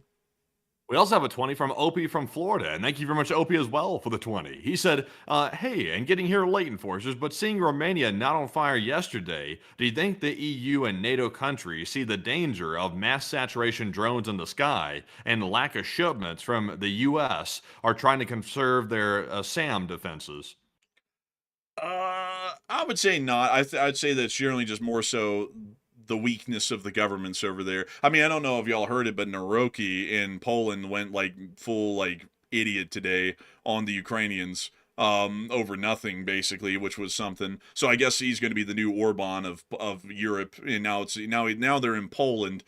So that's not great. Outside of that, I'd have to say generally, to answer your question, let me make sure to reread that again.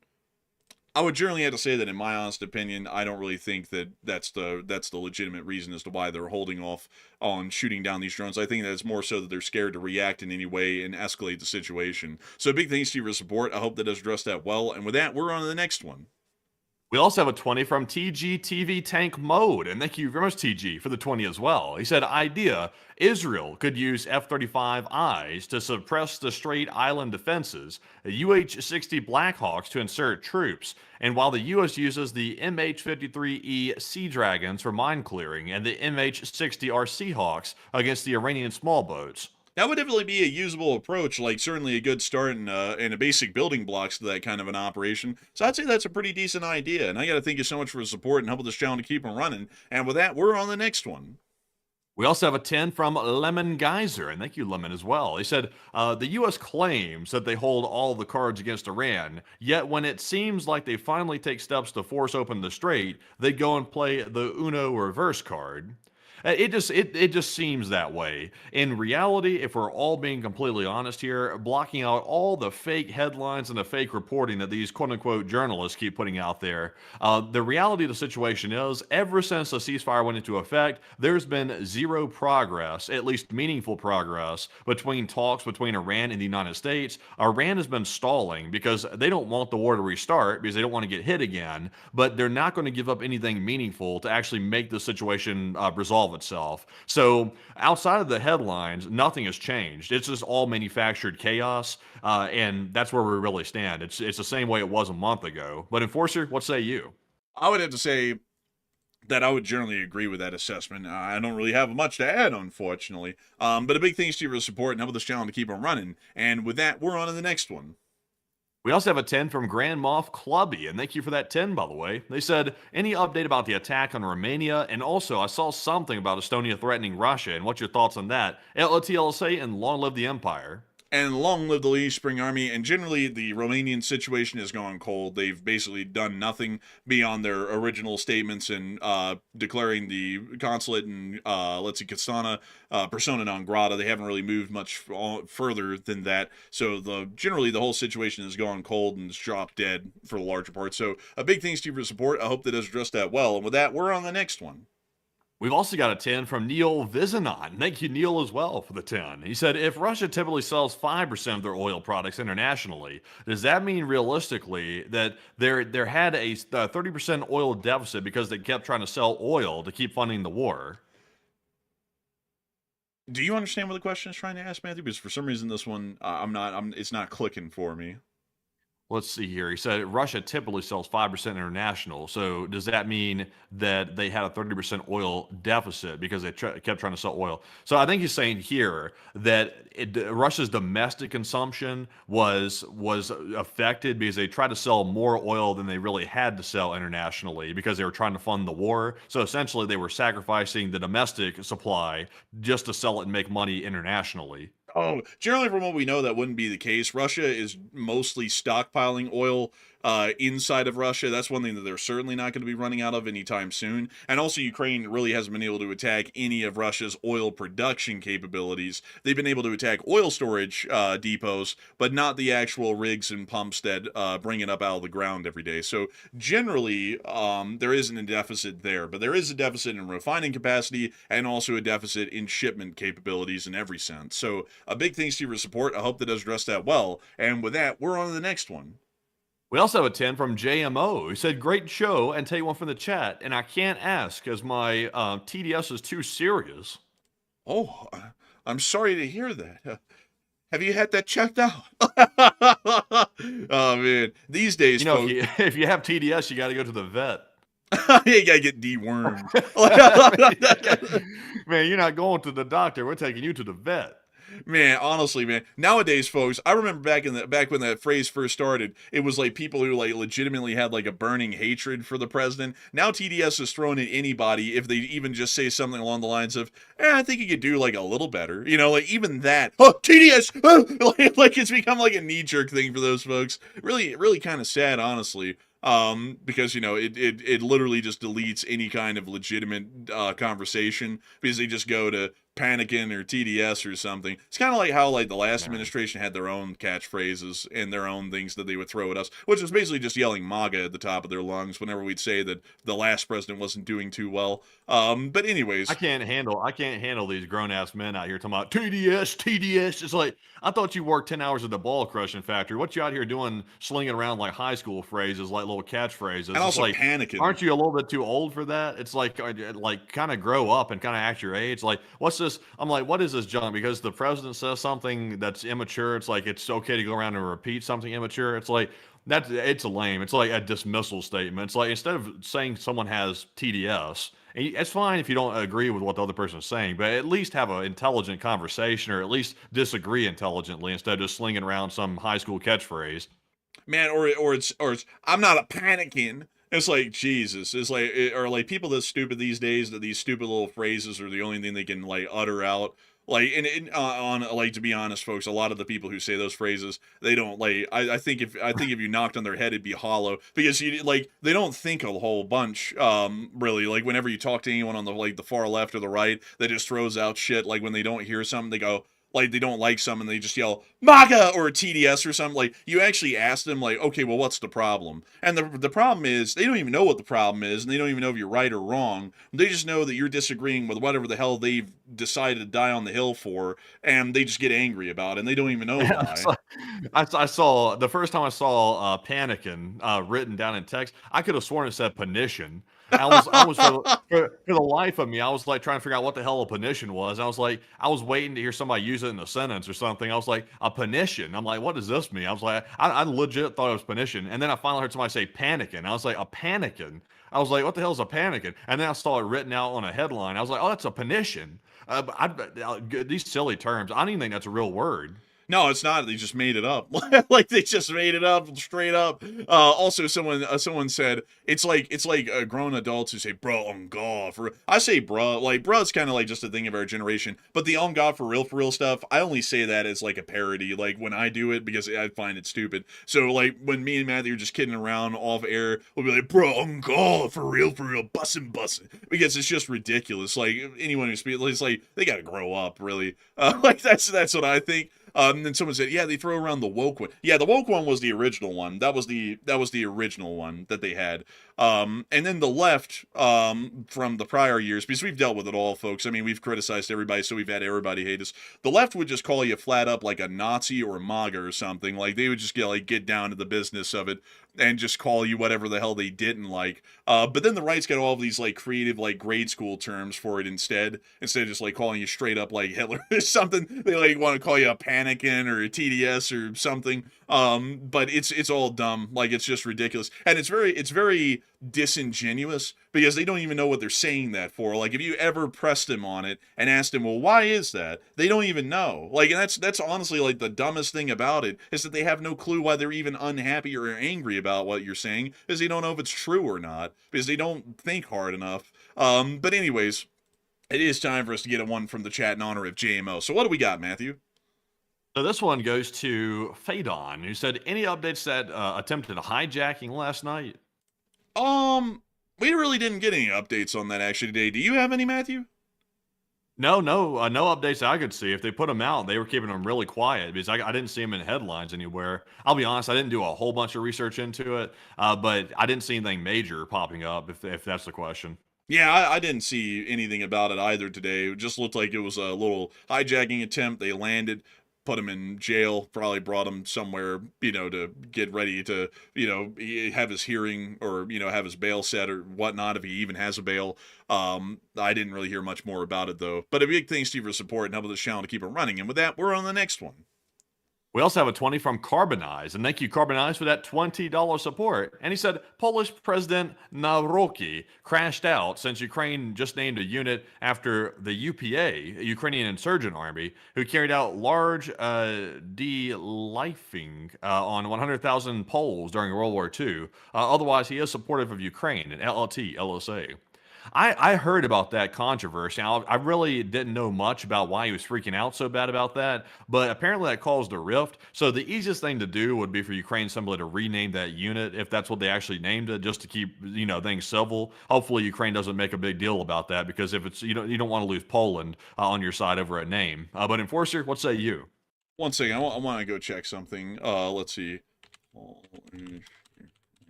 Let me check something here. I just want to make sure that I'm right on this. Oh, let's see. Let's see here. I'm trying to find something here real quick, folks, because there's a little war that happened that a lot of people don't know about between Poland and Ukraine. And I'm trying to find what units were involved on the Polish side, because, I get the whole thing about that, but at the same time, there's a Ukrainian unit called the Luftwaffe, and they use like heavy World War II imagery, and that hasn't really forced a rift between them and Germany. And there's units that I'm pretty sure are in the Polish army today that fought against Ukraine in the Polish-Ukrainian war, and that kind of stuff. Like it's like, I get it to a degree, and it's not good for marketing. I would agree for that.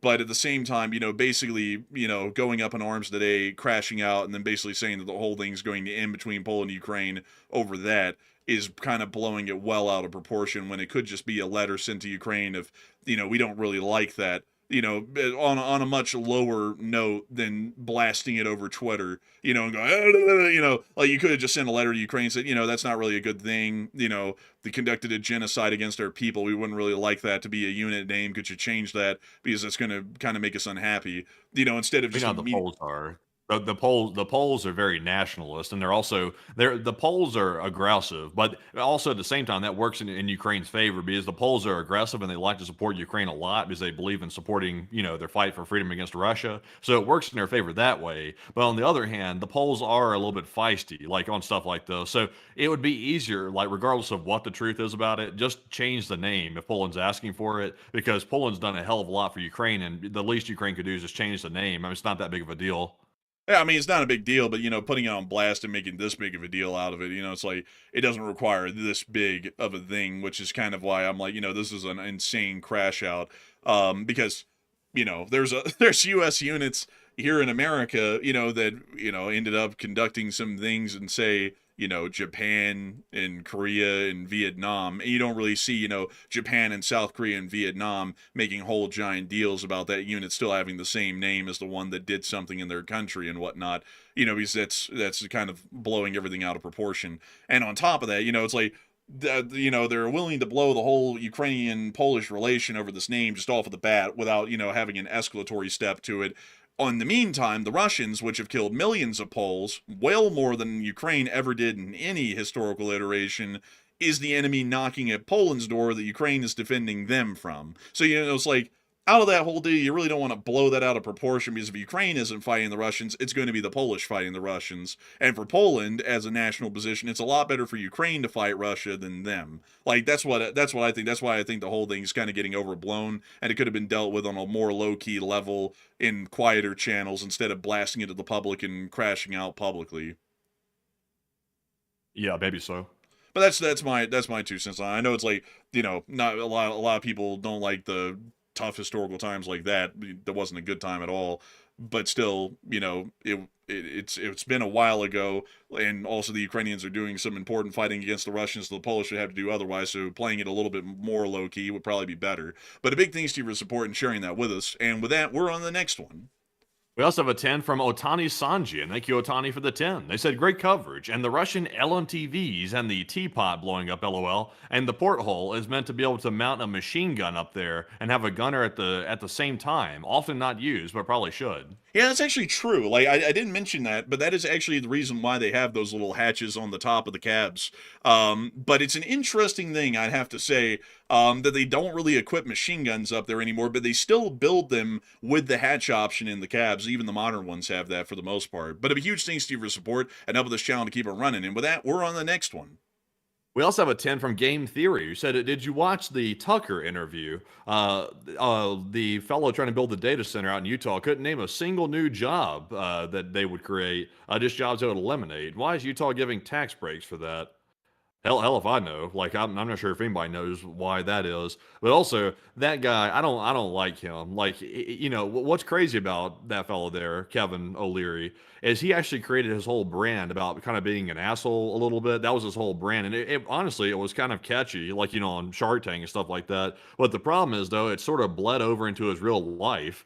So apparently it's not just for show. Apparently he's actually that way in real life, too, for the looks of it. I don't really care for him very much. But Enforcer, what say you? I'd have to say that generally I don't really agree with Tucker Carlson on most of any of his ideas that he has, just to be honest. But one thing I would say, though, is that interview was a pretty decent one, like, pretty decent points of how does this benefit the U.S. public? How in the world can you say that you represent U.S. interests when you're a Canadian citizen, not even from the United States? All those sorts of questions. I thought it was a pretty decent interview on that point. It was hitting good points there on trying to protect U.S. interest and the interest of the U.S. citizenry. But I'd also had to say I don't like the Mr. Wonderful guy at all.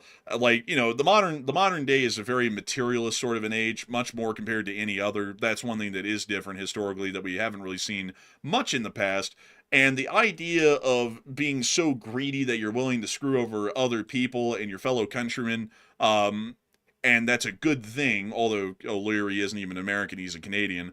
But to make that sound like that's a good thing, I find it to be absolutely horrific sort of a mental vice to have and a mindset, and it's equally destructive to the country as much as it is to the person who's conducting those sorts of actions in the long run of what that's going to produce as a societal system. So I don't really like that guy much at all. And also on top of that, as far as his personal life is conducted, I think it's rather slovenly.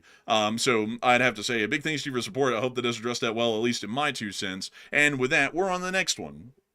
And our next one goes to Michael Forsyth, and thank you, Michael, as well for the 10. He said, you do a great job, guys. I get up every morning at 2 a.m. so I don't miss a show. And also, that's pretty cool, by the way, Hey. dedicated. He said, and P.S., my coffee machine works. Do you want a cappuccino? Oh, that'd be great. Like, that'd be great. Way better than the Stoke stuff. But I gotta say, thank you so much for getting up so early in the morning to watch the show. I actually was talking to someone on Patreon, and they were like, "Man, I have to watch it in the morning because I can't stay up too late, and I wish it'd run early." Honestly, folks, I wish our show could run earlier as well. But sadly, folks, like to not get too deep into it. But the YouTube algorithm is very militant and strict about how you do things, and once you set out a pattern, you really can't deviate from it. So to be honest with y'all, I would rather run the show a couple of hours earlier. Like, instead of starting it at 10 p.m., I'd rather start at 8 p.m. Eastern time. But if we did that, YouTube would throw a fit algorithmically and cause a whole bunch of issues for y'all in getting notifications. And a lot of y'all who have built a schedule for 4 years on showing up at 10 p.m. Eastern time would now have to figure out how to rearrange your schedule to show up 2 hours earlier, or you might not be able to show up. And so because of all that, we can't start the thing earlier, sadly, although we would kind of want to as well, because it would get us better sleep and we'd be able to have like a more normal daily schedule. But still, a big thanks to you for support and the support to the coffee fund, because we do need that coffee considering that these shows are so late night. But a huge thanks once again, and we're on to the next one. Also, by the way, I was going to say this before. I went out today. I told Andrew about this already. It caught me off guard today. I went to go pick up food. This story just popped into my head. That's why I'm saying it. But I went to go pick up food today. And I went through the drive-through to place to get food. I went through the drive-through. I got through the little ordering spot. I came up to the window. And once I got to the window today, the girl that was at the drive-through said, "Wait a minute. Don't I recognize you from somewhere? I know you from somewhere." I was like, "Uh-oh." I was like, maybe. I was like, "Where do you think you know me from?" And she's like, I don't know. I can't quite place it." I was like, "You might have seen me on YouTube possibly." And like, "Yeah, I think I have. I think I have." So then I mentioned what it was from. And I said this channel right here. And she's like, "Wait a minute." So she looked it up and she's like, "Wait a minute. I do know. Yeah, that is where you're from." I was like, "Uh-oh." I was like, hopefully this is a fan. Hopefully this is about getting my food spit in here in just a minute right here. Thankfully, though, she was a fan from the looks of it. So I was like, honestly, like, here's the thing, folks. Like, I am not used to being like recognized in public very much. It is a weird feeling, like very weird feeling, when somebody in public just recognizes you from something like that. That is something that is very like, I'm not sure if I quite like it or I don't like it. I'm not sure which one it actually is for the most part. It kind of catches me off guard. Like, it's happened a couple of times now, and it still catches me off guard every single time. Like, immediately, like, I perk up like, "Huh?" Like, "Wait, you know from where?" Like, hopefully nothing bad, hopefully. But that was kind of wild with that. Andrew says he's been recognized quite often. I think it's because he gets out a hell of a lot more than me, probably. That's probably why he's being recognized more often, I'd imagine. Yeah, like I've actually run into a lot of folks in person. I think that's the first time Matthew. Well, actually, no, that's the second time, Matthew, because we also. Third time, actually. Well, the second time out here in Utah for sure, third time overall, because like, I forgot the name of the fella's account, but he's been in here a couple of times. But he actually spotted us up there when we were checking out the big boy in Ogden, and so that was the first time out here that we got recognized by anyone off of the cuff. But back in Alabama, I got recognized a good bit out of the blue, because back in the day I would wander around a lot around firing ranges or shooting ranges and gun stores and stuff, and the crowds around the gun stores knew us well. Man, it would be all the time, "Hey, wait a minute. Your voice is really familiar. Are you the enforcer?" So I kind of got used to it, because it was kind of like getting like learned into it. And I gotta say, folks, it's really interesting. It's like a mix good and it's a mix like not so good, because it's really cool to know that people really enjoy our show and love it enough to either know our faces for the few times y'all have ever seen them, or to know our voices just off of the cuff. Like, that is super cool, and it's really neat to know that people love it. But it's also really weird, because it kind of takes you off guard to just know that like somebody you've never seen or met before knows a lot about you, and you know nothing about them. And also, they have like everybody I've ever met, folks, is always like they have like a little gleam in their eye. They're like, "Oh my god, it's you!" And I'm like, oh damn, they built up like this huge image of me, like, you know, I've got like a grease stain on my shirt or something, and they're like looking at me like I'm like, you know, it's really something, and I'm like, I'm just some guy, you know. Well, the problem also, by the way, some people say, so if you're in public, man, you don't want us coming up to you. No, no, that's not what I mean, by the way. Like, it's really cool to meet fans in real life, by the way. Like, I enjoy meeting fans in real life. I'm a more introverted person, but I enjoy meeting people like from the channel and stuff like that. But the catch is, the reason why it kind of catches me off guard is because I'm not really sure, because, you know, we have a lot of haters and we have a lot of fans too. I'm not really sure if I'm running across somebody. It's like, once they realize who I actually am, then they're kind of like, you know, flip a switch and they're like, oh, you bastard, you're that bastard. I'm like, oh no. I'm like, what about that phone to start recording? F you, man. Yeah. Like, it's I'm like, the last thing I want is a confrontation or on camera or something like that, where it's like, oh, like where on YouTube the drama channels are covering, oh look, one of the co-hosts of the Enforcer channel gets into an altercation in real life or something like that with a hater. It's like, I don't want something like that to happen. So I'm like, you never can tell, like with the people these days. Luckily today she was nice, stuff like that, so she definitely wasn't a hater, definitely not. But you never know who you're running across these days. You could run across somebody who's just a nice person trying to say hi, or you could run across a lunatic. You never can tell. Yeah, you know, it's an interesting thing. But honestly, though, if I ever hear anybody go out of their way to be like, "Wait a minute, are you the enforcer?" Like, I can kind of like, I've gotten used to knowing, like if they like it or not, because they like, in my experience, man, if someone doesn't like the show or they're kind of like iffy about it, most of them don't crash out. Like, they're just kind of like, "Wait a minute, are you the enforcer?" Like, and they say it like that. Like, there's a specific inflection to their tone when they say it, when they're like, wait a minute. And it's like they're kind of like disappointed, but also shocked to know it's you. But if they're excited to see you, they're like, oh, wait a minute, I think I know who you are. You're the enforcer, right? And like they say it like that. And it's like, yes, I am the enforcer. And they're like, oh, yeah. And I'm like, yo, how are you doing? Like, really cool to know you watch. I usually give people, folks, by the way, if you ever see me in person, I usually, like, first thing I say to folks who, like, know who I am, I'm always like, oh, long live the East Spring Army, and I, like, shake their hand, and I'm like, how are you doing? It's nice to know you watch. And then, like, I get into a conversation, but usually that's, like, my intro, like, sentence to someone who recognized me as long live the East Spring Army, how are you doing? And then working from there. But yeah, it's weird. Like, honestly, like, it's kind of weird in a way, but really cool to know that people watch the show enough to know our voices well enough to recognize us when they see us in public. Yeah, it is pretty cool, I will say. It's happened more out here in Utah than it definitely happened in Alabama for me, by quite a lot, actually. But anyways, though, moving on from that story and moving into our next one, this one goes to Veman Guy. And thank you very much, Veman, for that 5. He said, I just wanted to tell you guys, thank you for giving patriotic, not nationalistic news and views on the current state of the world and the U.S. and LSA. And I thank you so much for the support and helping this channel to keep running. And I like to try and keep it patriotic. I'd actually say, like, I'm a pretty, I lean pretty decently into, like, nationalism. Like, you know, like, I love the United States of America. I think it's a great country, but it doesn't mean, like, nationalism isn't supposed to be blind, where you're like, I love my country, and while it's falling apart, I'm going to completely ignore that. Like, I feel like it's an important thing to say, I'm proud of my country, I love my country, and that's why I'll fight in any way that I need to try and see that it's improved, whether it's talking every day about what we need to do that would achieve better results.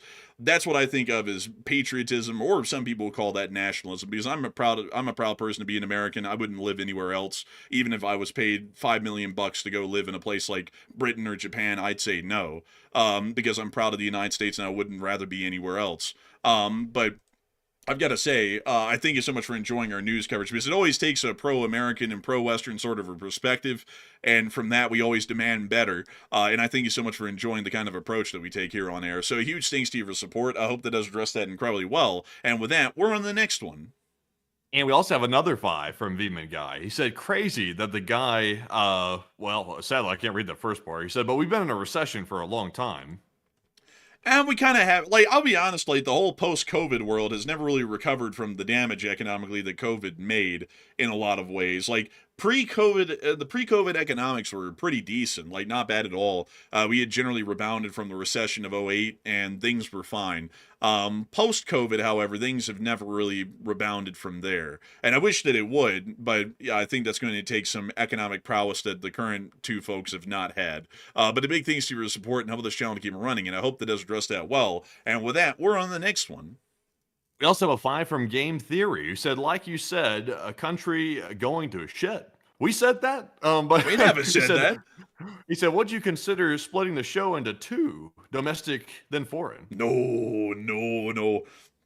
I avoid domestic topics like the plague. There's not really a legitimate conversation to be had there, because if I said something on a domestic level, I'm going to piss off people from the left and the right because they're not going to understand what I'm saying because it doesn't fall within their political framework. Like if I said something honest, like I'll throw one out here. We should just drop the whole gun control issue for what it is and just leave it how it is, because no one's going to agree on that, and we should focus our priorities somewhere else more important. I'm pissing everybody off. The Republicans are pissed because I'm not saying that the gun control law should be relaxed in some states where it's strict, and I'm pissing off the Democrats because they want the gun control to be more strict than it is right now. So I'm pissing them all off, and if I ever got into domestic topics like that, that would be the approach on most things. Then a lot of people would say that the stuff I'm focused on is stupid and nerdy, or something like infrastructure reform, infrastructure improvement, other things like provisions and funds for public parks and whatnot. People wouldn't get that. Like it's a different world that I live in, which I'd say is a more realistically grounded one than the modern domestic environment. And because of that, I just don't jive or vibe enough with it to be able to get into it. And so I just completely ignore it on air and just kind of keep it as an off-air thing.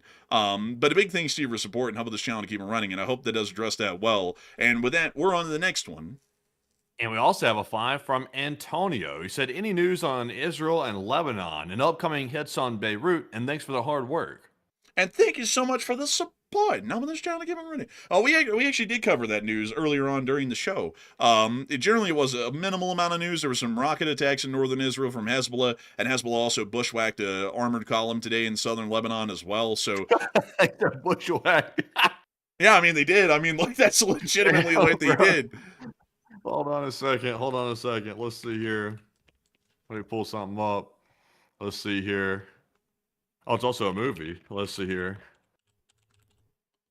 So it's slang here. So, okay, so it is in the dictionary here. Bushwhack. I hadn't heard that one in a minute. Yeah, well, I mean, it's kind of an antiquated term, but it checks out, especially for what that was. But that was basically all the news out of Israel and Lebanon today for the larger part. Man, Matty got blindsided by the word bushwhack. He was like, "What the hell?" Like, man, Yeah, that's like straight out of the westerns, man. They're like, you go around the corner, you find them when they're not looking, and you bushwhack them. It's like, dang. I mean, that's what happened to him, man. They went around that corner and they got blindsided by those drones, and they got bushwhacked, unfortunately for them. But with that, I hope that does address that well. And thank you so much for enjoying our hard work, Antonio, and thank you for supporting it. And with that, we're on the next one. We also have a 5 from Adam McLean, and thank you, Adam, as well for the 5. He said that this channel pulls through like we can't help, but I hope the president should. LSA. And I got to say, a big thanks to you for the kind words, Adam McLean, and long live the Lee Spring Army, and the Lee Spring Army will never die. And with that, we're on the next one. We also have a 4 from Incensum, as well as a 3 from Detroit Adam, and a 2 from Plazath. And thank you all 3 very much for that support, and we do appreciate that. We also have a 5 from Smarzig, who said, aren't cow farts melting the ice caps? I remember that whole thing, yeah. like that whole thing about capturing the methane from the cows. Like there's some stuff like that's just like stupid on its face. It's like, obviously you cannot capture like fumes and gases from moving animals across a field, and also you can't eliminate beef just because cows, have waste gas products that come off of them and stuff like that. It's like humans have waste gas products. What are we going to do next? Like say, oh, the humans have to be captured? Like, I mean, that's silly talk. Yeah, that's that goofy kind of political stuff that just starts getting nuts, where it's like, how the hell, like it's like political people live in that world. And also what's crazy is that there's like a counter to that. It's like the left-leaning kind of a thing, like, oh, the cow farts are bad. That was a big deal for like in the early 2010s. We need to contain the methane. But then on the other side, though, on the right, you have people who are like, you need to eat raw cow testicles, like, to get back at them. And it's like, What type of weirdo stuff is this? Like, and that's my answer. Ugh. Like, it's like, what type of weirdo shit is this? Like, and that's like the political climate of the modern day, is like this nonsensical, insano shit from both ends. It's like the cow farts are doing generally nothing in the big picture. Like, there's a lot of other things that you could tackle that could deal with like emissions and whatnot, methane emissions, but the cows are one of the least concerns in that regard. There's many other things that we could do a lot easier than that. And then on top of that, the other thing is, it's like, why in the world do we need to eat raw mountain oysters, to call it in the not most vulgar term, to be able to get back at them because of that point. It's like, why can't you just be normal, and just eat like some normal food and just You're be like a chewing normal on person? balls. Man, apparently they like them. Like I don't know. I mean, There were no lies said that day. I mean, apparently, like, but that's why, folks. Like, it just like, I just like the whole domestic political thing. Like, honestly, folks, if we got into it, people just wouldn't get us. Like, that's also the other thing that stops us from ever really getting into it a whole lot, is that no one would ever agree with us. Like, no one from the left or the right would. People in the middle would, but there's not a lot of people in the middle. So it's just better to just stay with our foreign policy stuff and stick with that than get into a whole bunch of stuff that would be far out of left field for everybody in the political sphere. But a big thanks to you so much once again. And with that, we're on the next one. We also have a 5 from Game Theory, who said 1 for the chat and also for the coffee fund. Hey, and thank you so much for the support, Game Theory. And we will make sure to get one from the chat. So what do we got, Matthew? And this one goes to Frozen Fire, who said, can a mine be destroyed by dropping a heavy weight on it once the mine's been located? Generally, kinda. It really depends, but the short answer is kind of, sort of, yeah, it could be. So I hope that does address that the best I can. A big thanks to you for the support, and with that, we're on to the next one. We also have a 2 from DWRB, and thank you, by the way. He said, who can bench press more, Matt Andrew or RFK Jr.? Probably Matthew. Probably me. Probably me. I'm a sleeper build. Like I'm a bit of a slimmer person. I will say, ever since I got here to Utah, I've been like biking around, running, walking, and stuff like that. I'm the opposite of the normal gym dude. Like the average gym dude, they're like built in the upper body, like big muscles, chest muscles, really got it going.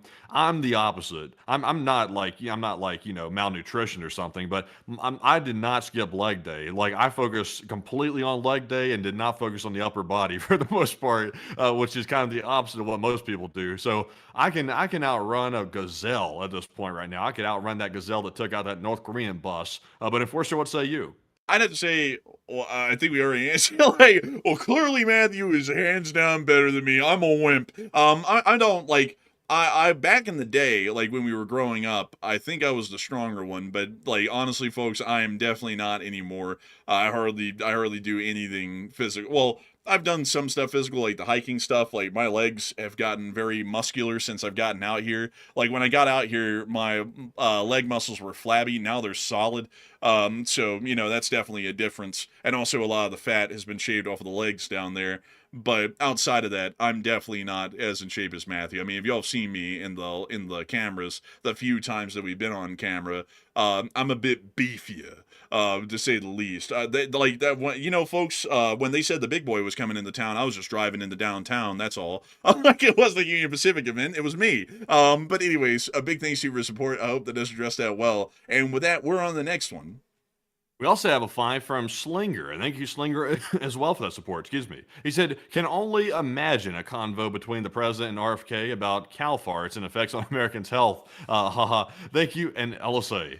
Man, I can only imagine. Like, like I love the health secretary's approach to unhealthy food is instead of just cutting out fries out of most people's diets, or trying to figure out how to change up the US diet. Instead, let's just cook it in a different kind of oil. Clearly that'll make the unhealthy food item healthy. Like, I mean, I can hear how that conversation would go right now. Like, he goes to the Oval Office and like secures this like, one-on-one exclusive meeting with the president. So he goes there to say, Mr. President, I have a point I'd like to bring up. All right, thanks, Bobby. It was good having you. It's nice to see you, Bobby. I'm a real busy man. I'll see you later, Bobby. Have a nice one. I'll see you around. It's like, man, that would not last 2 seconds, man. I know that he wouldn't put up with that for more than like 30 seconds. Man, probably honestly, man, like RFK sits down and he's like, the cows, and then the president, boring, get out. Like he's like, get out. I gotta go golfing or some shit. Bring back the pillow, man. Where's that notepad? Martial law. Declare martial law. It's like, thank you, pillow dude. Like, it's like, yeah, you know all about it, man. Yeah, honestly, man, the pillows aren't lumpy. Don't ever say that. What the hell do you mean, a lumpy pillow? It's like, bruh, he didn't get offended about anything else. Like, they're like, You're a bastard. You're a horse thief.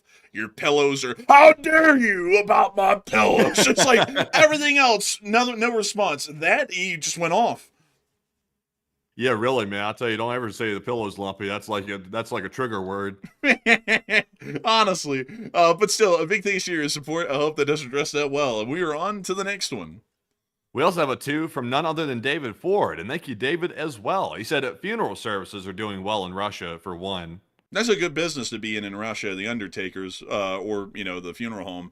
That is a thriving business in Russia. Actually, no joke, it literally is. It's actually a pretty good sort of a little economy they got going on for that. But a big thanks to you for support. And with that, we're on the next one. We also have a 50 Australian from none other than Ross, all the way from Australia. And thank you very much, Ross, as an Aussie viewer for that support. We do appreciate that. He said the Australian $50 note is sometimes nicknamed the pineapple. Most reside in storage by individuals rather than use in circulation. And in fact, 62% of banknotes are hoarded in Australia. Enjoy this pineapple, fellas. LOTLSA. Really? I didn't know that. How they hoarding the banknotes like that? It's like, don't they need to spend it? I guess they just collect them, because everything's digital these days, so they just collect the physical ones for the I'm not sure if you could have any more. I'm not sure if you could have a more expensive hobby than literally collecting money. I mean, really, it's a 1-to-1 value. It's like you want to collect a $50 bill, it's $50. Man, that's like, honestly, man, the Australians are like more capitalists than Americans. They're like, what's your hobby? I collect money. Well, damn, that's as straightforward as it gets. I love money. I got a 100 Australian dollar collection in here. I put them in fat stacks. They said, what's your hobby? I stack fat stacks in paper. Oh, okay.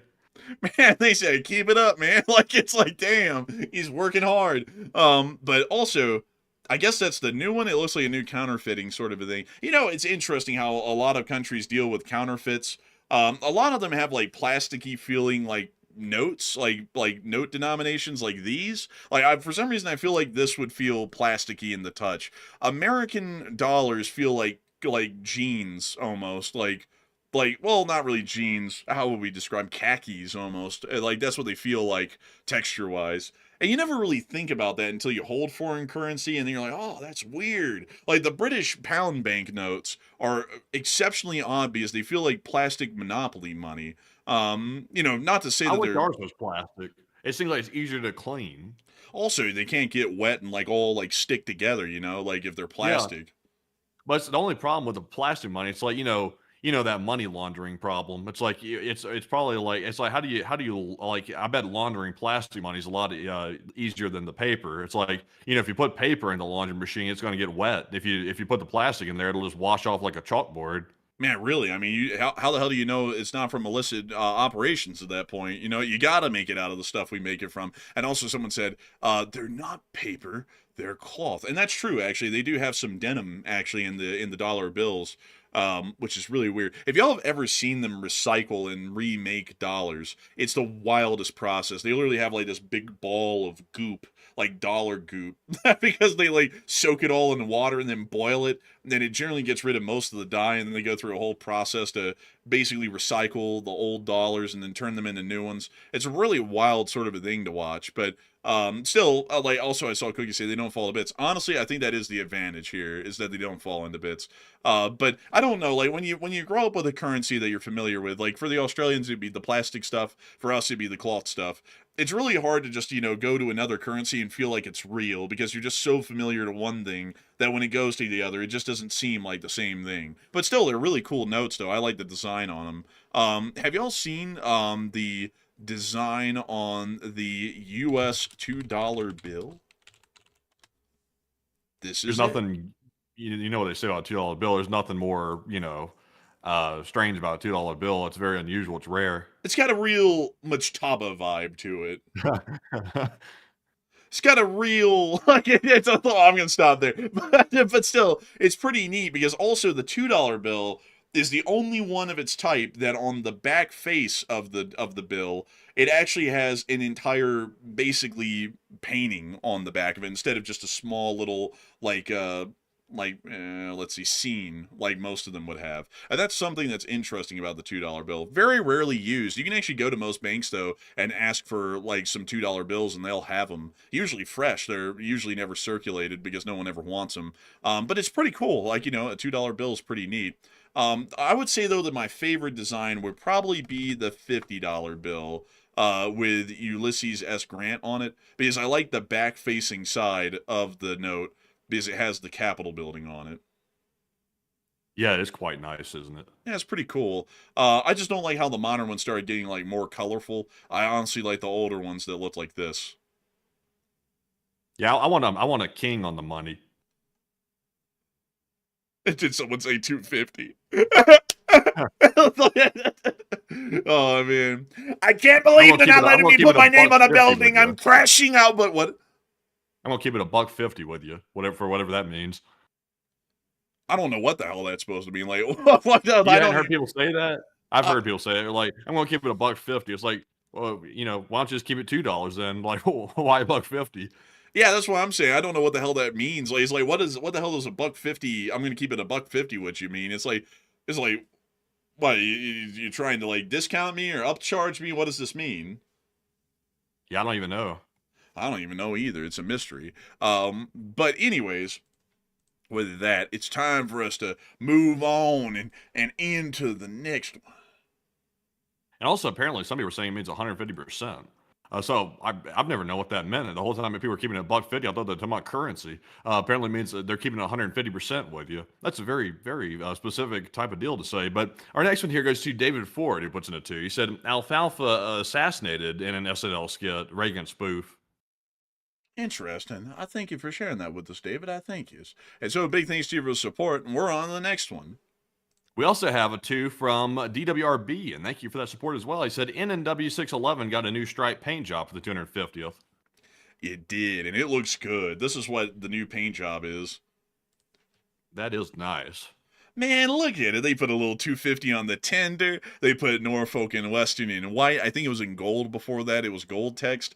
And they put some stars down the length of the engine. I think it's, let's see here, 10, 11. 5, 6, 7, 8, 9, 10 stars, not 13. Interestingly enough, you would think it'd be 13, but what? Silver and gold, silver and gold. We're gonna audit Fort Knox tomorrow.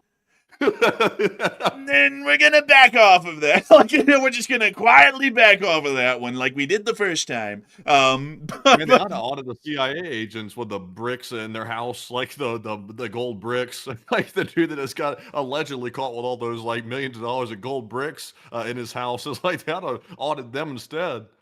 Man, honestly, they should. You know what? You know who else they should audit? I think they should. I think there's many people who, I have a thing, folks. Nobody should be above an audit. Like, you know what I mean, folks? You know what I mean by that? Like, nobody should ever have like a life pass to no audits, because it's basically saying that you can kind of do what you want and no one's ever going to check to make sure that you're not doing something wrong. Like, y'all know what I mean? Y'all know what I mean. But anyways, with that, I hope that does address that well, at least with this whole Norfolk and Western 611, that J class. And I got to say that this is a beautiful engine, a beautiful one. I think it's still at the North Carolina Museum of Transportation at the moment. I'm not really sure. It's at Strasburg or there.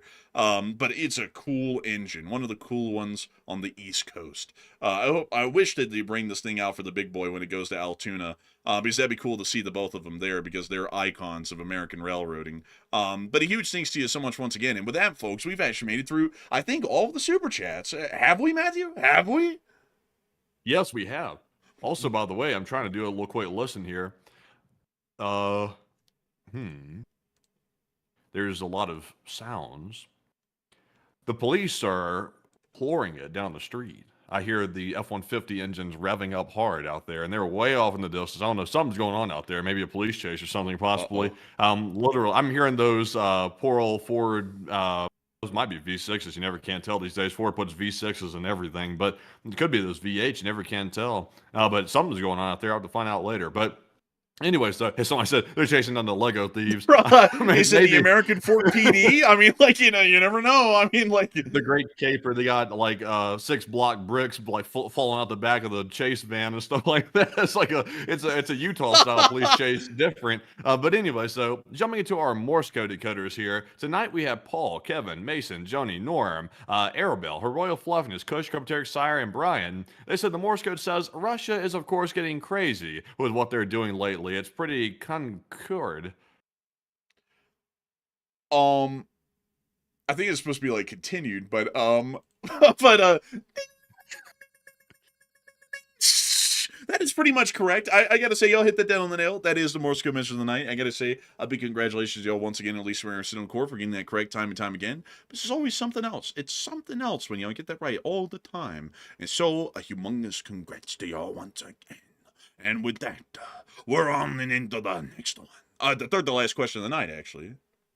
Also, everybody is correct in the chat, by the way, when you are talking about, oh, well, the Pentagon can't pass an audit because of all the black projects.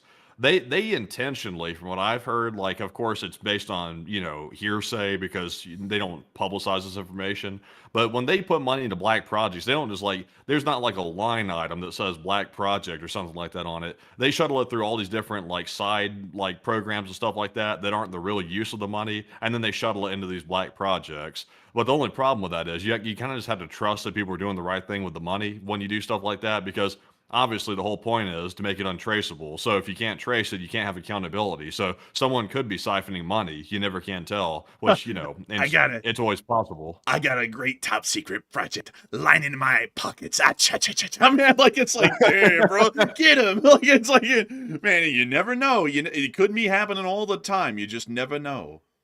Yeah, it could be robbing Peter to pay Paul. You never can tell. Then they call that a Ponzi scheme. But anyway, so jumping into our first question here, this one goes to none other than Reese, who said, I am once asking about y'all's thoughts on the deep sea mining in the Pacific as an alternative metal supply to China. I'm generally against deep sea mining. We don't really know enough about the deep sea to know what kind of impact that would have. And as far as food security is concerned, because we could start to affect fisheries heavily, depending on, say, for example, for some reason it starts to cause issues in the ecosystem of the world's oceans, that could start to pose significant issues for food security. So I'd say we need to know a little bit more about what kind of impact that it could be creating before we possibly start disrupting our food supplies. Because the fish have to spawn somewhere. And, we're not like, we generally know where some species of fish generally spawn because it's accessible and easy to study, but some of them we don't.